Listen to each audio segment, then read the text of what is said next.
أعوذ بالله من الشيطان الرجيم بسم الله الرحمن الرحيم அஸ்ஸலாமு அலைக்கும் வரஹ்மத்துல்லாஹி வபரகாத்துஹு. அன்பார்ந்த இஸ்லாமிய சகோதரர்களே சகோதரிகளே, ஒவ்வொரு நாளும் ரமலான் நோன்பு நோட்பதற்காக காலை சகர் நேரத்திலே சகர் நேர சிந்தனைகள் என்ற இந்த பயான் நிகழ்ச்சி மூலமாக உங்களை சந்தித்து வருகின்றோம். அந்த அடிப்படையிலே அல்லாஹ்வுடைய தூதர் முஹம்மது நபி ஸல்லல்லாஹு அலைஹி வஸல்லம் அவர்கள் இறுதி தூதராக அனுப்பப்பட்டிருந்தார்கள்.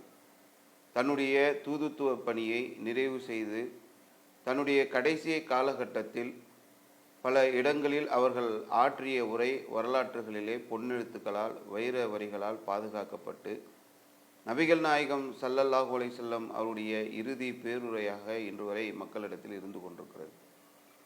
உலகத்திலே எத்தனையோ ஆட்சியாளர்கள் வாழ்ந்திருக்கிறார்கள், எத்தனையோ புரட்சியாளர்கள் வாழ்ந்திருக்கிறார்கள், எத்தனையோ தத்துவ மேதைகள் வாழ்ந்திருக்கிறார்கள், வரலாற்றை புரட்டி போட்ட மனிதர்கள் வாழ்ந்திருக்கின்றார்கள். அதில் அல்லாஹ்வுடைய தூதர் முஹம்மது நபி ஸல்லல்லாஹு அலைஹி வஸல்லம் அவருடைய வாழ்க்கை என்பது, வரலாறு என்பது மிகவும் வித்தியாசமானது, மிகவும் புகழ்பெற்றது.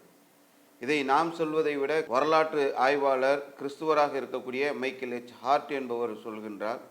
அவர் ஒரு புத்தகத்தை எழுதியிருக்கின்றார். வரலாற்றை புரட்டி போட்ட மக்களுடைய பல பேருடைய வரலாறுகளை எல்லாம் ஆய்வு செய்து அதில் ஒரு 100 பேரை மட்டும் தேர்ந்தெடுத்து அந்த 100 பேரை வரிசைப்படுத்துகின்றார். இவங்களாம் பெரிய புரட்சி செய்தவங்க, பெரிய அறிவியல் கண்டுபிடிப்பு செய்தவர்கள். பலருடைய வரலாறை அவர் தொகுக்கின்ற போது அதில் முதலிடத்தை நபிகள் நாயகம் ஸல்லல்லாஹு அலைஹி வஸல்லம் அவருக்கு கொடுக்கிறார். கிறிஸ்துவராக இருக்கக்கூடிய அவர் தான் வணங்கக்கூடிய கடவுளாக நம்பிக்கை வைத்திருக்கக்கூடிய இயேசுவுக்கு கூட 3வது இடத்தை கொடுத்துவிட்டு முதலிடத்தை முகமது நபி அவர்களுக்கு கொடுக்கின்றார். கொடுத்துவிட்டு அவர் காரணத்தை சொல்லும்போது கூட சொன்னார், தான் என்ன பிரச்சாரம் செய்தாரோ அப்படி வாழ்ந்து காட்டியதோடு மட்டுமில்லாமல் அதற்காக ஒரு பெரும் சமுதாயத்தை அவர் வழிநடத்தினார் என்பதுதான் நபிகள் நாயகம் ஸல்லல்லாஹு அலைஹி வஸல்லம் அவங்க கிட்ட இருக்கக்கூடிய மிகப்பெரிய ஒரு சிறப்பாக அவர் கருதி முதலிடத்தை நபிகள் நாயகம் அவங்களுக்கு கொடுத்திருந்தார். இப்படிப்பட்ட ஒரு வரலாற்றுக்கு சொந்தக்காரர் அல்லாஹ்வுடைய தூதர். அவங்க நபித்துவம் கிடைத்த பிறகு 23 ஆண்டுகள் இஸ்லாமிய மார்க்கத்தை பிரச்சாரம் செய்த அல்லாஹ்வுடைய தூதர் அவர்கள் அந்த 23 ஆண்டு கால பிரச்சாரத்தையும் சாறு பிழிந்து கடைசியிலே தன்னுடைய அந்த இறுதி பேருரை என்று சொல்லக்கூடிய மீனாவில் பேசினது, முஸ்தலிஃபாவில் பேசினது, தன்னுடைய கடைசி ஹஜ்ஜி பயணத்தில் பேசியதெல்லாம் தொகுக்கப்பட்டு வரலாற்று ஆய்வாளர்களால் இன்று இறுதி பேருரை என்று சொல்லப்படுகின்றது. இது வரிசை கிரயமாக இல்லை என்று சொன்னாலும் நபிமொழிகளிலே அங்கொன்றும் இங்கொன்றுமாக ஹஜ்ஜத்துல் விதாவிலே அல்லாஹ்வுடைய தூதரிடத்தில் இதை கேட்டு இருக்கிறோம். அவருடைய இறுதி நிலையிலே அவர்கள் மினாவில் இருந்தபோது சொன்னதை கேட்டு இருக்கிறோம், முஸ்தலிஃபாவில் இருக்கும்போது சொன்னதை கேட்டு இருக்கிறோம் என்று தொகுக்கப்பட்ட அந்த விஷயங்களை, அவருடைய பட்டியலை தான் இறுதி பேருரை என்று வரலாற்று ஆய்வாளர்கள் குறிப்பிடுகிறார்கள். பொதுவாகவே ஒரு புரட்சியாளர்கள் இருக்கிறார்கள், புரட்சி செய்தவர்கள் இருக்கிறார்கள், ஆட்சி செய்தவர்கள் இருக்கிறார்கள், ஆட்சியாளர்கள் இருக்கிறார்கள், பெரும் தலைவர்கள் இருக்கிறார்கள், பெரும் தத்துவ மேதைகள் இருக்கிறார்கள் என்று சொன்னார். அவருடைய இறப்பு என்பது எப்போது என்றே தெரியாது. பலருடைய இறப்பு என்பது பல சந்தேகங்களை எழுப்பக்கூடிய இறப்புகளாக கூட கடந்த கால வரலாறுகளிலே நாம் பார்க்கிறோம். உதாரணத்திற்கு இந்தியாவில் வாழ்ந்த புரட்சியாளர் என்று சொல்லக்கூடிய அம்பேத்கர், அவர் ஒரு இயற்கையான முறையில் இறந்திருந்தால் கூட அவருடைய மரணத்தில் சிலர் சந்தேகத்தை எழுப்புகின்றார்கள். அவர் பௌத்த மதத்தை தழுவிய சில நாட்களிலே அவருடைய இறப்பு நடக்கின்றது, இதற்கு பின்னால் ஏதோ சதி இருக்கிறதோ என்ற சந்தேகம் இருக்கிறது என்ற அந்த சந்தேகத்தை எழுப்புகின்றார்கள். சமீபத்திலே அப்துல் கலாம் இறந்து போனார். ஒரு மேடையிலே, ஒரு மேடை நிகழ்ச்சியிலே பங்கு கொள்ளக்கூடிய அந்த நிலையிலே அவர் இறக்கின்ற போது அதிலே ஒரு சிலர் சந்தேகத்தை எழுப்புகின்றார்கள். பலருடைய இறப்புகள் திடீர் மரணங்களாக, ஆபத்துகளில், விபத்துகள்லாம் நடக்கக்கூடியதெல்லாம் பார்க்குறோம். இந்தியாவுடைய தேசத்தந்தை என்று போற்றப்படக்கூடிய காந்தி அவர்கள் ஒரு நிகழ்ச்சியில் கலந்து கொள்வதற்காக வருகின்ற போது அவர் எந்த மதத்தை பின்பற்றுகிறாரோ அந்த மதத்தை சேர்ந்த ராம பக்தர் என்று சொல்லக்கூடிய நிலையில் இருந்த காந்தி அவர்களை ஆர்எஸ்எஸ்ஐ சேர்ந்த கோட்ஸை சுட்டு தள்ளக்கூடிய ஒரு நிலை நாம் வரலாறுகளில் பார்க்கிறோம். இப்படி ஒருவருடைய இறப்பு எப்பொழுது நடக்கும் என்பது தெரியாத அளவிற்கு பல தலைவர்களுடைய வரலாறு இருக்கிறது. இந்தியாவில் எடுத்துக்கொண்டோம் என்று சொன்னால் இந்திரா காந்தி இருந்தாங்க, இந்திரா காந்தி ஆட்சியாளராக இருந்தார்கள், இந்தியாவுடைய பிரதமராக இருந்தாங்க. அவர்களுடைய பாதுகாவலர்களாலே அவர் சுட்டு கொலை செய்யப்பட்டார் என்ற வரலாறு நமக்கு தெரியும். அதே போல இந்தியாவுடைய பிரதமராக இருக்கும்போது ராஜீவ் காந்தி அவர்கள் தமிழகத்திற்கு வருகிறார். ஸ்ரீபெரும்புத்தூரில் ஒரு பொதுக்கூட்டத்தில் கலந்து கொள்ளக்கூடிய ஒரு நிகழ்வுக்கு வருகின்ற போது அங்கு குண்டு வெடிப்பு நடந்து அதன் மூலமாக அவர் இறந்த ஒரு நிலையை நாம் பார்க்கிறோம். இப்படி ஆட்சியாளர்களாக இருந்தவர்கள், தலைவர்களாக இருந்தவர்கள் எப்பொழுது இறப்பாங்க, என்ன மாதிரியான சூழ்நிலையில் அவர்களுடைய இறப்பை அவர்கள் சந்திப்பார்கள் என்பது ஒவ்வொருவருக்கும் கேள்விக்குறி. ஆனால் நபிகள் நாயகம் ஸல்லல்லாஹு அலைஹி வஸல்லம் அவங்களுடைய இறப்பு என்பது முன்பே தீர்மானிக்கப்பட்ட, முன்பே தெரிந்த ஒன்றாக இருக்கின்றது. தன்னுடைய இறப்பு தருவாயை அறிந்து கொண்ட நபிகள் நாயகம் ஸல்லல்லாஹு அலைஹி வஸல்லம் அவர்கள் தன்னுடைய இறப்புக்கு முன்னால் சமூகத்திற்கு சொல்ல வேண்டிய முக்கியமான செய்திகளை தொகுத்து சொல்லக்கூடியதுதான் இறுதி பேருரை என்று வரலாற்றிலே சொல்லப்படுகின்றது. இதை எப்படி அல்லாஹ்வுடைய தூதர் அவர்கள் உணர்ந்தார்கள் என்று சொன்னால், ஒவ்வொரு ஆண்டும் ரமலான் வருகின்ற போது ஜிப்ரீல் அலைஹிஸ்ஸலாம் வானவ தூதர் வருவாங்க. வந்து அவர்கள் அல்லாஹ்வுடைய தூதர் நபி ஸல்லல்லாஹு அலைஹி வஸல்லம் கிட்ட குர்ஆனை ஓத சொல்லி கேட்பாங்க.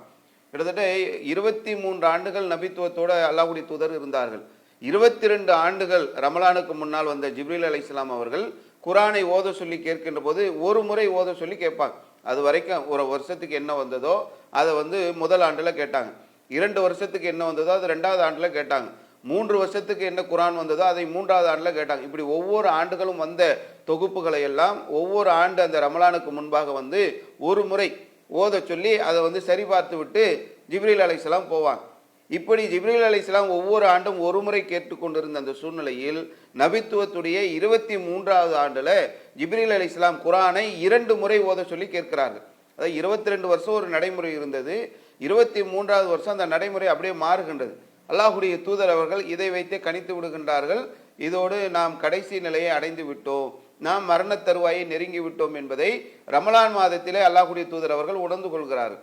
பொதுவாக நம்ம குர்ஆனை ஓதுகிறோம் என்று சொன்னால் நம்ம குர்ஆனை மனனம் செய்து அதை ஓதக்கூடிய ஒரு நிலை இருக்கும். அல்லாஹ்வுடைய தூதரை பொறுத்தவரை அந்த நிலையில் அல்லாஹ் ரப்பல் ஆலமீன் குர்ஆனில் சொல்லும்போது, லாத்து ஹர்ரிக் பிஹி, நீங்கள் வேகப்படுத்தாதீங்க, லிசானகலி தக்ஜல பிஹி, உங்களுடைய நாவுகளை நீங்கள் வேகமாக அசைத்து அதை குர்ஆனை மனனம் செய்ய வேண்டும் என்பதற்காக நீங்கள் வேகமாக செய்ய வேண்டிய நிலை இல்லை என்று சொல்லிவிட்டு அல்லாஹ் ரப்பல் ஆலமீன் குர்ஆனில் சொல்கிறான், அதை ஒன்று திரட்டுவதும் அதை ஓத வைப்பதும் நம்ம புறத்தில் உள்ளது. ஃபைதா ஹரக்னாகு ஃபத்தபி குர்ஆனா, நீங்கள் நம்ம என்ன சொல்லப்படுகிறதோ அதை நீங்கள் திரும்ப சொன்னால் போதும். அதை ஒன்று திரட்டுறது, அதை பாதுகாக்கிறது, அது நம்முடைய வேலை. நீங்கள் நம்ம என்ன சொல்லி தருகிறோமோ அதை நீங்கள் திரும்ப சொன்னால் போதும். சும்மா இன்ன அலைன பயானா, அதாவது நீங்கள் அந்த குர்ஆனை பற்றிய ஞானங்களை சொல்லித்தர வைக்கிறதும் அதுவும் என்னோட வேலை தான் என்று சொல்லி அல்லாஹ் ரப்பல் ஆலமீன் சொல்கிறான். குர்ஆனை நம்ம மனப்பாடம் பண்ணுற மாதிரி அல்லாஹ்வுடைய தூதருக்கு இல்லை. அவங்க சொன்னால் போதும், அது அவர்களுடைய உள்ளத்தில் பதிவு செய்யப்படும். அப்படி பதிவு செய்யப்பட்ட குர்ஆனை ஒவ்வொரு ஆண்டும் ஜிப்ரீல் அலைஹிஸ்ஸலாம் சரிபார்க்க வருவாங்க. அது 23வது நபித்துவம் கிடைத்த 23வது ஆண்டு 2 முறை ஓத சொன்னதிலிருந்தே நபிகள் நாயகம் அவர்கள் தன்னுடைய இறுதி நிலையை, இறுதி கட்டத்தை அடைந்து விட்டதை உணர்ந்து கொண்டார்கள். இதை பல நேரங்களில் அல்லாஹ்வுடைய தூதர் அவர்கள் வெளிப்படுத்தவும் செய்கிறாங்க. ஃபாத்திமா ரலியல்லாஹு அன்ஹா வராங்க, நோய்வாய்ப்பட்டிருக்கக்கூடிய அந்த சூழ்நிலையில் அல்லாஹ்வுடைய தூதர் சொன்னாங்க, அந்த என்னுடைய இறப்பு தருவாயை நான் அடைந்து விட்டேனும் போது ஃபாத்திமா அவங்க ரொம்ப வருத்தப்பட்டு அழக்கூடிய ஒரு சூழ்நிலை இருக்கிறது. அதுக்கு பிறகு கொஞ்ச நேரம் கழித்து சிரிக்கிறாங்க. அல்லாஹ்வுடைய தூதர் இன்னொரு விஷயத்தை சொன்னதுக்கப்புறம் சிரிக்கிறாங்க. ஆயிஷா ரலியல்லாஹு அன்ஹா கூட கேட்குறாங்க அந்த நேரத்தில் என்ன சொன்னாங்கன்னு சொல்லும்போது, அல்லாஹ்வுடைய தூதருடைய ரகசியத்தை நான் வெளிப்படுத்த விரும்பவில்லை என்று சொல்லி மரண தருவாய் வரைக்கும் அந்த விஷயத்தை சொல்லலை. அதற்கு பிறகு ஃபாத்திமா ரலியல்லாஹு அன்ஹா சொன்னாங்க, அல்லாஹ்வுடைய தூதர் அந்த நேரத்தில் அவருடைய இறப்பு நெருங்கி விட்டதை எனக்கு சொன்னாங்க, அதை நினைத்து நான் வருத்தப்பட்டேன், அதற்காக கவலை கொண்டேன், அதற்காக அழுதேன். அதற்கு பிறகு அல்லாஹ்வுடைய தூதர் சொன்னாங்க, நான் இறந்த பிறகு என்னை முதலாவதாக சந்திக்கக்கூடியது நீதான் என்னை அடுத்தது சந்திக்க வருவாய் என்பதை அல்லாஹ்வுடைய தூதர் சொன்னார்கள். சொர்க்கத்தில் பெண்களுடைய தலைவியாக நீ இருப்பாய் என்பதை சொன்னாங்க. இதை கேட்ட பிறகுதான் நான் சிரித்தேன் என்பதை அதற்கு பிறகு ஃபாத்திமா ரலியல்லாஹு அன்ஹா அவர்கள் அல்லாஹ்வுடைய தூதருடைய இறப்புக்கு பிறகு இந்த செய்தியை சொல்றாங்க. அப்போ அல்லாஹ்வுடைய தூதர் எதை கணிக்கிறார்களோ அது தொடர்ச்சியாக மக்களிடத்தில் சொல்லவும் செய்கிறார்கள். ஃபாத்திமா ரலியல்லாஹு அன்ஹா அவர்கள் அவருடைய இறப்புக்கு பிறகு தெரிவிக்கிறாங்க. இதே மாதிரி முஆத் ரலியல்லாஹு அன்ஹு அவர்களை யமன் தேசத்துக்கு அல்லாஹ்வுடைய தூதர் அனுப்பி வைக்கிறாங்க. அப்படி அனுப்பக்கூடிய அந்த சூழ்நிலையில் ஊர் எல்லை வரைக்கும் அல்லாஹ்வுடைய தூதர் வராங்க. அவர்களை வழி அனுப்புகின்ற போது சொல்கிறாங்க, நீங்கள் திரும்ப வருகின்ற போது நான் உயிரோடு இருக்க மாட்டேன், நான் இருக்கக்கூடிய சூழல் இருக்காது, நீங்கள் பள்ளிவாசலை பார்க்கலாம், மற்ற விஷயங்களை பார்க்கலாம் என்று சொல்லி முஆத் ரலியல்லாஹு அன்ஹு அவர்களிடத்தில் சொல்லி அல்லாஹ்வுடைய தூதர் அனுப்பி வைத்தார்கள் என்பதை நம்ம ஹதீஸ்களில் பார்க்கணும். அதே மாதிரி ஹஜ்ஜி செய்வதற்காக வரக்கூடிய சூழ்நிலையில் கூட அல்லாஹ்வுடைய தூதர் அவர்கள் எல்லா மக்களிடத்தில் எப்படி சொன்னார்கள் என்று சொன்னால், நீங்கள் உம்ராவை பற்றியோ ஹஜ்ஜை பற்றியோ எது வேண்டுமானாலும் இப்பொழுதே என்னிடத்தில் கேட்டு தெரிந்து கொள்ளுங்கள், அடுத்த ஆண்டு நான் உங்களோடு இருக்க மாட்டேன் என்பதை அல்லாஹ்வுடைய தூதர் சொன்னாங்க. அது மிகப்பெரிய ஒரு பேசு பொருளாக கூட மாறிவிட்டது. எல்லோருமே நபித்தோழர்கள் எல்லாம் அல்லாஹ்வுடைய தூதர் சொன்ன அந்த செய்தியை கேட்டுவிட்டு அதை பேசி அல்லாஹ்வுடைய தூதர் இதோடு நம்மை விட்டு பிரிய போகிறார்கள் என்பதை உணர்ந்து கொண்டு அது சம்பந்தமாக மிகப்பெரிய பேசு பொருளாக மாறியதை எல்லாம் நம்ம ஹதீஸ்கள்ல பார்க்கிறோம். அதே போல தூது செய்தி நிறைவேறக்கூடிய ஒரு நிலையையும் அல்லாஹ்வுடைய தூதருடைய அந்த கடைசி காலகட்டத்தில் அவங்க ஹஜ்ஜில் இருக்கின்ற போது தான் அல்யௌம அக்மல்து லக்கும் தீனக்கும் அத்மம்து அலைக்கும் நிஅமதி சொல்லக்கூடிய இந்த வசனம் அருளப்படுகிறது. இன்றைய தினம் இந்த இஸ்லாமிய மார்க்கத்தை நான் பரிபூரணப்படுத்தி விட்டேன், இந்த அருட்கொடையை நான் பொருந்தி கொண்டேன் என்று சொல்லக்கூடிய அந்த இறை வசனம் இறக்கி அருளப்படுகின்றது. இப்னு அப்பாஸ் ரலியல்லாஹு அன்ஹு அவங்க சொல்றாங்க, என் உயிர் யாரிடத்தில் இருக்கிறதோ அவன் மீது ஆணையாக அல்லாஹ்வுடைய தூதருடைய இறுதி உபதேசம் அனைத்தையும் அங்கு சொன்னார்கள், அவங்க இறுதி நிலையை அடைந்து விட்டார்கள் என்பதை நாங்கள் உணர்ந்து கொண்டோம் என்று சொல்லக்கூடிய செய்திகளை எல்லாம் நம்ம ஹதீஸ்களை பார்க்கணும். இப்படி அந்த நபித்துவம் முடியக்கூடிய ஒரு சூழலை அல்லாஹ்வுடைய தூதர் உணர்ந்தார்கள், அதை மக்களிடத்தில் சொன்னார்கள். அல்லாஹ் ரப்பல் ஆலமீனும் அந்த இடத்துல அல்யௌம அக்மல்து லக்கும் தீனக்கும் என்று சொல்லக்கூடிய 5வது அத்தியாயத்துடைய 3வது வசனத்தை இறக்கி அருளுகின்றான். மார்க்கம் பரிபூரணமாகின்றது, மார்க்கம் நிறைவு பெறுகிறது என்பதை நபித்தோழர்கள் உணர்ந்து கொண்டார்கள். அல்லாஹ்வுடைய தூதரிடத்திலிருந்து ஒவ்வொரு செய்தியாக கேட்டு அதை ஆர்வப்படுத்தினார்கள், நன்றாக கவனம் செலுத்தி அதை படித்தார்கள் என்பதையெல்லாம் நம்ம ஹதீஸ்கள்ல பார்க்கிறோம். அல்லாஹ்வுடைய தூதர் அவங்க எல்லா நேரங்களையும் இதை உறுதிப்படுத்திக்கிட்டே இருக்கிறாங்க. நாளைக்கு மறுமையில் அல்லாஹ் உங்களை விசாரிப்பான், அதை விசாரிக்கக்கூடிய நேரத்தில் நான் உங்களிடத்தில் இந்த செய்திகளை எல்லாம் சொன்னது குறித்தும் கேட்பான், இதையெல்லாம் நான் உங்களுக்கு முழுமையாக சொல்லிவிட்டேனா அப்படின்னு சொல்லி அல்லாஹ்வுடைய தூதர் கேட்குறாங்க. அப்போ நபித்தோழர்கள்லாம் சொல்கிறாங்க, நீங்கள் எல்லாவற்றையும் எங்களுக்கு ஒன்று விடாமல் எல்லாம் முழுமையாக சொல்லிவிட்டீர்கள் என்று சொல்கின்ற போது அல்லாஹ்வுடைய தூதர் அவர்கள் வானத்தை நோக்கி அல்லாஹும் அஷ்ஹத் அல்லாஹும் அஷ்ஹத் அல்லாஹும் அஷ்ஹத், அல்லாஹ் நீயே சாட்சி, அல்லாஹ் நீயே சாட்சி, அல்லாஹ் நீயே சாட்சி என்று 3 முறை, அதாவது இடத்துல உறுதிப்படுத்துறாங்க, நம்ம தூதுத்துவ பணியை செய்ய வந்தோம், அது முறை நிறைவடையக்கூடிய ஒரு காலகட்டத்தை நாம் அடைந்திருக்கிறோம், இதை நாம் மக்களுக்கு சொல்கின்ற போது அதை முழுமையாக சொல்லிவிட்டோம் என்பதற்கு யாரிடத்தில் சொன்னோமோ அந்த மக்களே சாட்சியாக இருக்கிறார்கள் என்பதை சாட்சியாக்கிவிட்டு அல்லாஹ்விடத்திலும் முறையிடுகின்றார்கள், நீதான் அல்லாஹ் சாட்சி, இதற்கு நீயே சாட்சி, நீயே சாட்சி, நீயே சாட்சி என்று தன்னுடைய அந்த தூதுத்துவ பணி நிறைவடையக்கூடிய அந்த சூழ்நிலையில் அதை உறுதிப்படுத்தக்கூடிய ஒரு நிலையையும் நம்ம அல்லாஹ்வுடைய தூதருடைய அந்த இறுதி நேரங்களை நம்ம பார்க்கிறோம். அதே போல இந்த மார்க்கத்தை அல்லாஹ்வுடைய தூதர் அவர்கள் சொல்ல அந்த தேர்ந்தெடுத்த இடம், மார்க்கம் பரிபூர்ணப்படுத்தப்படக்கூடிய அந்த சூழ்நிலையில ரொம்ப முக்கியமான விஷயங்களை எல்லாம் தொகுத்து சொல்றாங்க. அதாவது வரலாற்றுல இதெல்லாம் வைர எழுத்துக்களால் பதியப்படக்கூடிய அளவிற்கான ஒரு முக்கியத்துவம் வாய்ந்த தன்னுடைய 23 ஆண்டு கால பிரச்சாரங்களில் உள்ள முக்கியமான விஷயங்களை எல்லாம் அல்லாஹ்வுடைய தூதர் அந்த ஹஜ்ஜத்துல் விதாவில் வைத்து பேசுகின்றார்கள், மக்களுக்கு எடுத்து சொல்கின்றார்கள். இப்படியான ஒரு முக்கியமான அந்த விஷயத்தை சொல்ல தேர்ந்தெடுத்த இடம் என்பது ரொம்ப முக்கியமான ஒரு இடமாக இருக்கிறது. இவ்வளவு நாள் அவங்களுடைய பிரச்சாரங்கள் பல கட்டங்களாக பல இடங்கள்ல இருந்தது, மக்காவில் இருந்தது, மதீனாவில் இருந்தது, போர்க்களங்கள் இருந்தது, பல பகுதிகளில் நபித்தோழர்களோடு அவங்க பிரயாணம் செஞ்ச இடங்கள்ல இருந்தது. இப்படி இருந்தது. கடைசியான இந்த வைர வரிகளாக உள்ள இந்த உபதேசங்கள் என்பது எப்படிப்பட்ட இடம் என்று சொன்னால், அல்லாஹ் ரப்பல் ஆலமீன் புனிதப்படுத்தி இருக்கக்கூடிய ஒரு பகுதியை அல்லாஹ் ரப்பல் ஆலமீன் தேர்ந்தெடுக்கிறான். அது அந்த இடத்துல தான் அவருடைய அந்த இறுதியான அந்த உபதேசங்கள், இறுதி காலகட்டம், நபித்துவம் நிறைவு பெறக்கூடிய சூழ்நிலைகள்லாம் அமைகிறது. உதாரணத்துக்கு சொல்ல வேண்டும் என்று சொன்னால், இப்போ நம்ம மக்களிடத்திலேயே மக்காவுக்கு போனோம்னாக்கா அங்கே கொஞ்சம் கூடுதலான ஒரு இரையச்சம் இருக்கும். மக்காவில் போய் காபத்துல்லாவை பார்க்கின்ற போதே அந்த மனமெல்லாம் உருகி நிற்கக்கூடிய அளவுக்கு இந்த காணக்கண் கோடி வேண்டும் காபாவை, அந்த அளவுக்கு காபாவை போய் பார்க்கின்ற போது அந்த உள்ளங்கள் எல்லாம் உருகி நிற்கக்கூடிய ஒரு சூழல் இருக்கும். அதுபோன்று மக்காவிற்கு ஹஜ்ஜி செய்வதற்காக வரக்கூடிய அந்த நிலையை தேர்ந்தெடுத்து மிக முக்கியமான ஒரு வணக்க வழிபாடாக இருக்கக்கூடிய ஹஜ்ஜை தேர்ந்தெடுத்து அந்த இடத்தில் அல்லாஹ்வுடைய தூதர் அவர்கள் தன்னுடைய இத்தனை ஆண்டு கால பிரச்சாரத்துடைய தொகுப்புகளை மக்களிடத்தில் ஒவ்வொன்றாக சொல்கின்றார்கள். ரொம்ப அந்த தேர்ந்தெடுத்த இடம் இருக்குல்ல, ரொம்ப கூர்ந்து கவனிக்கக்கூடிய ஒரு இடமாக. இப்போ சாதாரண நேரத்தில் நம்ம பயான் பண்ணுறதுக்கும் ஜும்மா நேரத்தில் பயான் பண்ணுறதுக்கும் வித்தியாசம் இருக்கும். ஜும்மாவில் அமைதியாக இருப்பார்கள், அந்த குறிப்பிட்ட நேரம் எல்லாரும் அமர்ந்திருக்கணுன்ற சூழ்நிலையிலே இருப்பாங்க. இதே வேறு பயானில் இப்படி நம்ம எதிர்பார்க்க முடியாது, வருவாங்க போவாங்க, டீ குடிக்க போவாங்க, கடைக்கு போவாங்க, இப்படி இருப்பாங்க. ஆனால் ஜும்மாவில் ஒரு கட்டுக்கோப்பாக இருப்பாங்கல்ல, அந்த மாதிரி அல்லாஹ்வுடைய தூதருடைய பல ஆண்டுகால பிரச்சாரங்களில் கடைசியாக அந்த இறுதி ஹஜ் என்பது கவனமாக சகாபாக்கள் கவனத்தோடு அல்லாஹ்வுடைய தூதரை அணுகிய அந்த நேரத்தில் அல்லாஹ்வுடைய தூதர் அவர்கள் தன்னுடைய 23 ஆண்டு கால பிரச்சாரங்களில் உள்ள முக்கியமான விஷயங்களை அப்படி தொகுத்து சாறு விழுந்து தருகிறார்கள்.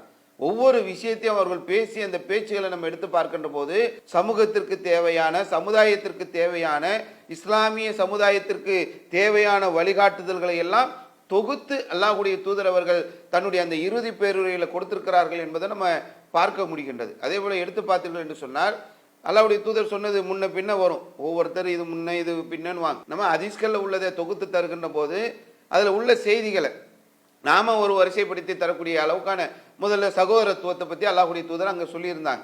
அல் முஸ்லிமு அஹ்லு முஸ்லிமி அப்படின்னு சொல்லி அல்லாஹ்வுடைய தூதர் சொல்றாங்க. ஒரு முஸ்லீம் இன்னொரு முஸ்லீமுக்கு சகோதரன். ரொம்ப முக்கியமான ஒரு கான்செப்ட் இது.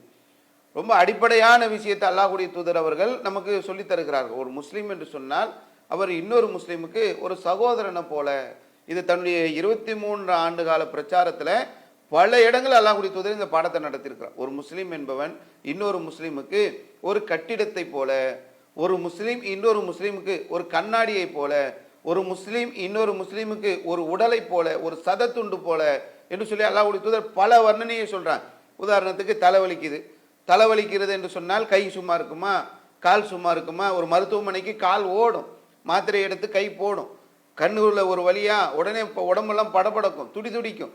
ஒரு உடல்ல ஒரு பிரச்சனை என்று சொன்னால் மற்ற உறுப்புகள் எல்லாம் எப்படி துடிக்கிறதோ அதுபோன்று ஒரு முஸ்லீமுக்கு ஒரு பாதிப்பு என்று சொன்னால் அடுத்த முஸ்லீம்கள் அதற்காக துடிக்கணும்.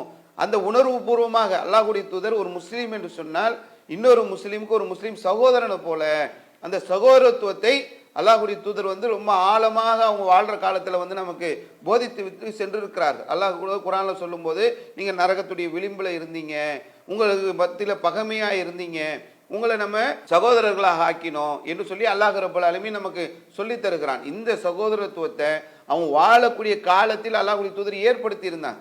உதாரணத்துக்கு அல்லாஹ்வுடைய தூதர் அவர்கள் மக்காவிலிருந்து நாடு துறந்து மதீனாவுக்கு வந்தாங்க, ஹிஜ்ரத் செஞ்சு வந்தாங்க. அப்படி ஹிஜ்ரத் செய்து வருகின்ற போது அல்லாஹ்வுடைய தூதரோடு அந்த ஹிஜ்ரத் செய்து வந்த அந்த மக்கள் முஹாஜிர்கள் இருந்தாங்களே, மக்காவில் இருந்து மதீனாவுக்கு வந்தவங்க, அந்த நேரத்தில் மதீனாவில் இருந்த அன்சாரிகள் மக்காவில் இருந்து வந்த முஹாஜிர்களை அரவணைச்சாங்க. எந்த அளவுக்கு அரவணைச்சாங்க?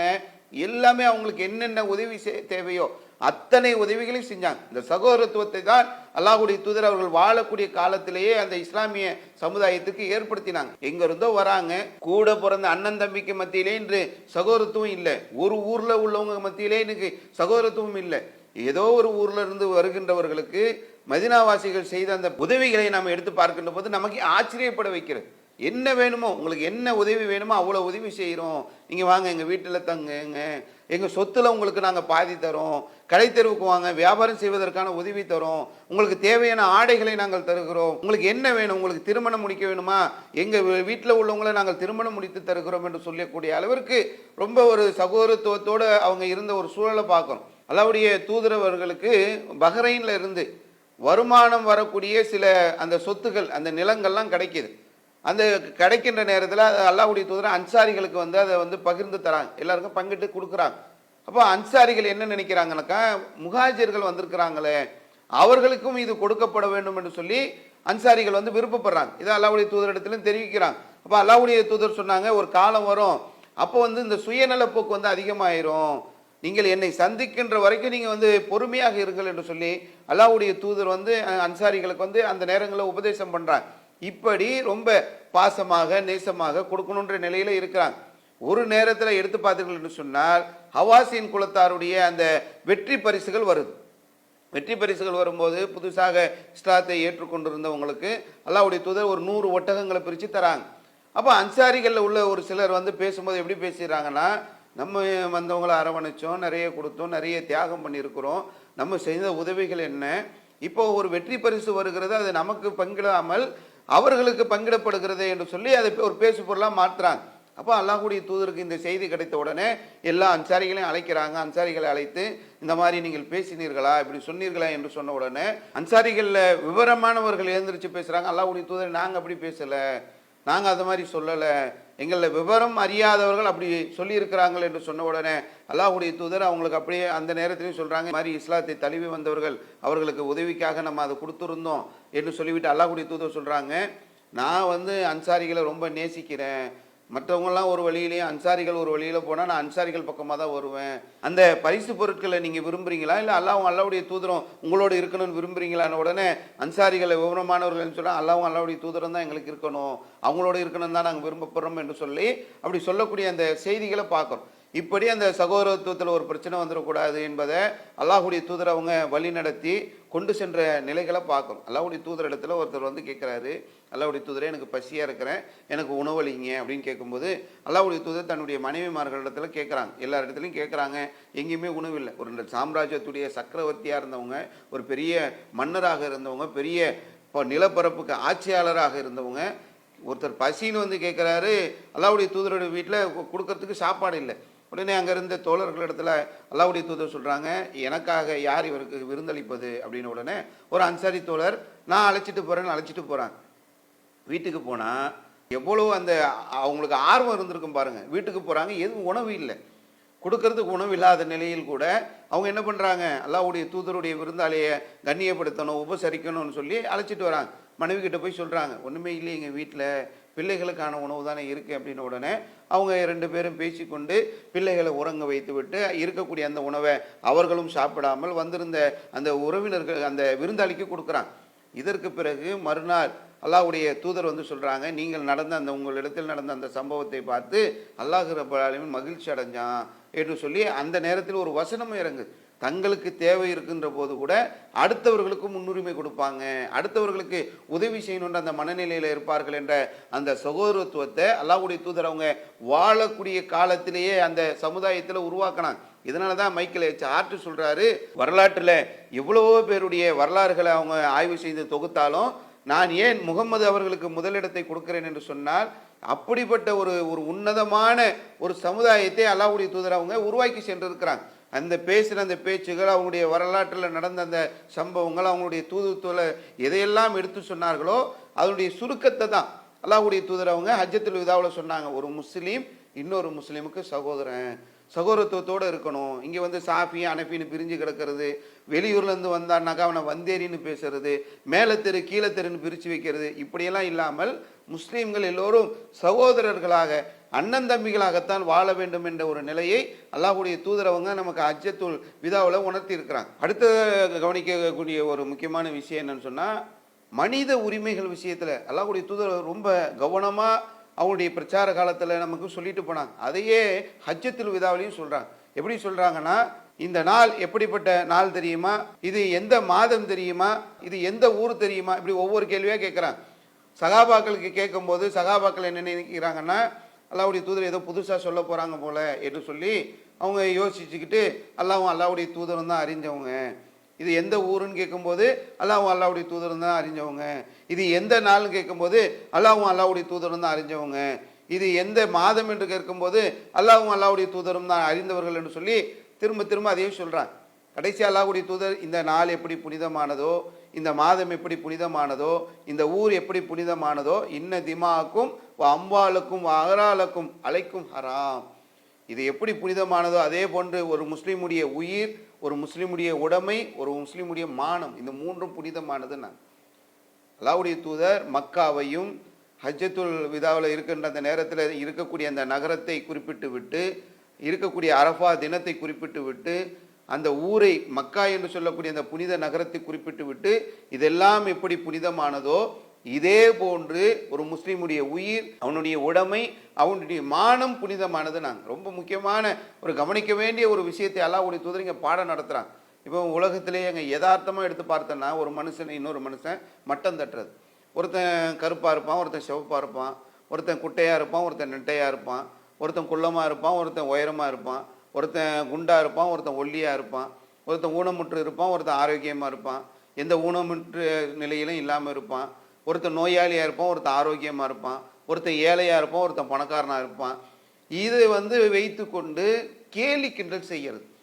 இதை அல்லாஹ்வுடைய தூதர் வாழக்கூடிய காலங்களில் நமக்கு பல நேரங்களில் நமக்கு பல உபதேசங்கள் மூலமாக செஞ்சுருக்கான். அல்லாஹ்வுடைய நிலையை எடுத்து பாருங்களேன். அல்லாஹ் ரப்புல் ஆலமீன் ஃபிரௌனிடத்தில் சத்தியத்தை சொல்வதற்காக மூசா அலைஹிஸ்ஸலாம் அவர்களை இறை தூதராக தேர்ந்தெடுக்கான். இறை தூதராக தேர்ந்தெடுக்கக்கூடிய நேரத்தில் மூசா அலைஹிஸ்ஸலாம் சொல்லக்கூடிய பேசக்கூடிய நிலையெல்லாம் குரானில் சொல்லும்போது அவங்க இதை போய் என்னால் சொல்ல முடியாது, நான் அதை சரியாக சொல்ல மாட்டேன் என்று சொல்லி தன்னுடைய பலகீனத்தை சொல்கிறாங்க. பலகீனத்தை சொல்லும்போது கூட அல்லாஹ் ரப்புல் ஆலமீன் ஒரு பெரிய ஆட்சியாளன், பெரிய சர்வாதிகாரி, பெரிய ஒரு படைபலம் உள்ளவன், அவனிடத்தில் சொல்வதுக்கு கூட எனக்கு அந்த பேச்சு குளறு பேச்சு இருக்குதுன்னு சொல்லும்போது கூட நீ போய் சொல்லு என்று சொல்லி அல்லாஹ் ரப்புல் ஆலமீன் அனுப்பி வைக்கிறான். ஒரு இறை தூதராக தேர்ந்தெடுக்கிறான். இதை வந்து ஒரு ஒரு மனிதருக்கு ஒரு பலகீனம் இருக்கிறது, ஒரு குறை இருக்கிறது என்று சொன்னால் அதை பெருசாக்குறது. நீ குண்டனா இருக்கிற, நீ ஒல்லியா இருக்கிற, நீ கருப்பனா இருக்கிற, நீ குட்டையனா இருக்கிற, நீ நெட்டையனா இருக்கிற, நீ அப்படி இருக்கிற, நீ இப்படி இருக்கிறன்னு பேசக்கூடிய இந்த பேச்சு என்பது ஒரு முஸ்லீமுடைய மானத்தில் விளையாடக்கூடாது. மக்கா நகரம் எப்படி புனிதமானதோ அந்த மாதிரி புனிதமான ஒன்று. இதை கருத்தில் வைத்து ஒவ்வொரு முஸ்லீமே நம்ம அணுகணும். அவங்க மானத்தில் விளையாடக்கூடிய ஒரு சூழல் இருந்துடக்கூடாது. உதாரணத்துக்கு குருடர்களாக இருக்கக்கூடியவங்களை கிண்டல் பண்ணுவாங்கல்ல, கண் பார்வை இல்லைன்னு சொன்னால் கண் பார்வை இல்லைன்றதை நம்ம ஒரு கேவலமாக பார்க்குறோம். அல்லாஹ் என்ன பண்ணுறான்னாக்கா ஒரு கண்ணை பறிக்கிறான். ஏதோ ஒரு விபத்தோ ஒரு நேரத்தில் விருப்பத்துக்குரிய இரண்டை நான் பறிக்கின்ற போது அவர்கள் அதில் பொறுமையாக இருந்தார்கள் என்று சொன்னால் சொர்க்கத்தை தவிர ஒரு கூலி இல்லைன்றாலாம். அந்த இழப்புக்கு அல்லாஹ் ரப்பல் ஆலமீன் அவர்களுக்கு சொர்க்கத்தை கூலியாக தருவான். ஒரு வலிப்பு நோய் உள்ள ஒரு பெண்மணி அல்லாஹ்வுடைய தூதரத்தில் வராங்க. அல்லாஹ்வுடைய தூதரே எனக்கு வலிப்பு நோய் இருக்குது, அதை நீங்கிறதுக்கு நீங்கள் அல்லாஹ்விடத்தில் துவா செய்யுங்கன்னாங்க. அல்லாஹ்வுடைய தூதர் சொன்னாங்க, இந்த வலிப்பு நோயை அல்லாஹ் உங்களுக்கு கொடுத்ததுக்காக இதற்கு பகரமாக உங்களுக்கு சொர்க்கம் தருவான் அப்படின்னும் போது அவங்க அதை ஏற்றுக்கிறாங்க. இந்த நோய் எனக்கு கிடைச்சதுக்காக இதுக்கு பகரமாக எனக்கு சொர்க்கம் கிடைக்குமா என்று சொல்லி அதை ஏற்றுக்கொண்டு இந்த வலிப்பு நோய் வருகின்ற போது நான் கீழே விழுகின்றேன். அந்த நேரங்களில் என்னுடைய ஆடை விலகி விடுகிறது, இந்த ஆடை விலகாமல் இருப்பதற்காக நீங்கள் துவா செய்யுங்கள் என்று சொல்லி அல்லாஹ்வுடைய தூதரிடத்தில் முறையிடுகிறார்கள். அல்லாஹ்வுடைய தூதர் அதற்காக துவா செய்கிறார்கள் என்பதை நம்ம பார்க்கோம். இதை குறைகளை எல்லாம் இப்போ அல்லாஹ்வுடைய தூதர் காலத்தில் எத்தனையோ நபித்தோழர்கள் இருந்தாங்க, மூத்த நபித்தோழர்கள் இருந்தாங்க, படித்தவங்க இருந்தாங்க, பெரிய லெவலில். அல்லாஹ்வுடைய தூதர் அவங்க தொழுகை பாங்குக்கு யார் நியமித்தாங்க? அப்துல்லா இப்னு உம்மி மக்தும் ரலியல்லாஹு கண் பார்வை இல்லாதவர்களை நியமித்து தொழுகைக்கு அழைப்புக்கு தரக்கூடிய ஒரு நிலையை ஏற்படுத்தியிருந்தாங்க. பிலால் ரலியல்லாஹு அங்குள்ள நியமிச்சிருந்தாங்க. கருப்பராக இருந்த கருப்பு நிறத்து நீக்ரோ என்று சொல்லக்கூடிய நிலையில் இருந்த பிலால் அவர்களை அவங்கள வந்து அந்த நேரத்தில் பாங்கு சொல்லக்கூடிய நிலையில நியமித்திருந்தார்கள். பிலால் எங்கள் தலைவர் என்று அபூபக்கர் சித்திக் குறைஷி குலத்தை சார்ந்த சிவப்பு நிறமாக இருந்த உயர்ந்த குலம் என்று பேசப்பட்ட அபூபக்கர் சித்திக் சொல்றாங்க, எங்களுடைய தலைவர் பிலால் என்று சொல்லக்கூடிய அளவுக்கான ஒரு நிலையை அல்லாஹ்வுடைய தூதர் உருவாக்கி வைத்திருந்தார்கள். இந்த கிண்டல் பண்றது, கேலி பண்றது, இந்த நிலை வந்துவிடக்கூடாது. ஒரு கருப்பினத்தை சார்ந்தவர் அல்லாஹ்வுடைய தூதரிடத்தில் கேட்குறாங்க, நான் கருப்பினத்தை சார்ந்தவராக இருக்கிறேன், நான் துர்வாடை வீசக்கூடியவனாக இருக்கிறேன், நான் இந்த போரில் கலந்துக்கிட்டு இறந்துட்டேன்னா எனக்கு என்ன நிலைமை அப்படின்னு கேட்கும்போது அல்லாஹ்வுடைய தூதர் ஷஹீது தான், நீங்கள் சொர்க்கத்திற்குரியவர் என்று சொல்லி அல்லாஹ்வுடைய தூதர் சொல்கிறாங்க. அதுக்கப்புறம் இந்த போர்க்களத்தில் அவர் கொல்லப்பட்டிருக்கிறார். அந்த நேரத்தில் அல்லாஹ்வுடைய தூதர் பார்த்துவிட்டு இவர் வெண்மை அடைந்து விட்டார், இவர் சொர்க்கவாசி ஆகிவிட்டார். நான் அப்போ அந்த நேரம் இதெல்லாம் நாளைக்கு மறுமையில் வெற்றி அடையக்கூடிய அந்த நிலையை நம்பிக்கை கொண்டிருக்கக்கூடிய முஸ்லீம்கள்கிட்ட அது ஒரு கேவலமான ஒரு நிலையை அடைஞ்சிடக்கூடாது. அது எந்த நிறமாக இருந்தாலும் சரி, அவருடைய உருவ அமைப்பாக இருந்தாலும் சரி, எந்த அவர் குட்டையாக இருந்தாலும் நெட்டையாக இருந்தாலும் கருப்பாக இருந்தாலும் சிவப்பாக இருந்தாலும் குண்டாக இருந்தாலும் ஒல்லியாக இருந்தாலும் எந்த ஒரு பாதிப்பு ஒரு நிலையில் இருந்தாலும் கிண்டல் செய்யக்கூடிய நிலை வந்துவிடவே கூடாது. அல்லாஹ்வுடைய தூதர் சொன்னாங்க, பாதிக்கப்பட்டவனுடைய பிரார்த்தனைக்கு நீங்கள் அஞ்சு கொள்ளுங்கள். ஒருத்த மானத்தில் போய் விளையாடும் போது அவன் அல்லாஹ்விடத்தில் கையேந்தினான் என்று சொன்னால் அவனுக்கும் அல்லாஹ்வுக்கும் மத்தியிலும் எந்த திரையும் கிடையாது. அவனுடைய துவா என்பது ரொம்ப ஒரு வெயிட்டான ஒரு துவாவாக மாறும். அதனால் நீங்கள் அநீதி இழைக்கப்பட்டவனுடைய அந்த துவாவுக்கு அஞ்சு கொள்ளுங்கள், பாதிக்கப்பட்டவனுடைய துவாவுக்கு நீங்கள் அஞ்சு கொள்ளுங்கள் என்று அல்லாஹ்வுடைய தூதர் சொன்னாங்க. அல்லாஹ்வுடைய தூதர் காலத்தில் அப்துல்லா இப்னு மசூத் ரலியல்லாஹு அன்ஹு அவங்க ஒரு பல் துலக்கிற அந்த குச்சி உடைக்கிறதுக்காக ஒரு மரத்து மேலே ஏறுறாங்க. ஏறும்போது அவங்க ஒரு காலும் இன்னொரு காலுக்கும் ஒரு வித்தியாசம் இருக்குது. ஒரு கால் கொஞ்சம் ஒல்லியான ஒரு சூழ்நிலையில் இருக்கிற மாதிரி அந்த மரத்தில் ஏறுறாங்க. அது கீழே இருக்கிறவங்க அதை பார்த்துட்டு அவர் கிண்டல் பண்ணுற மாதிரியான ஒரு சிரிப்பு சத்தத்தை வெளிப்படுத்துகிறாங்க.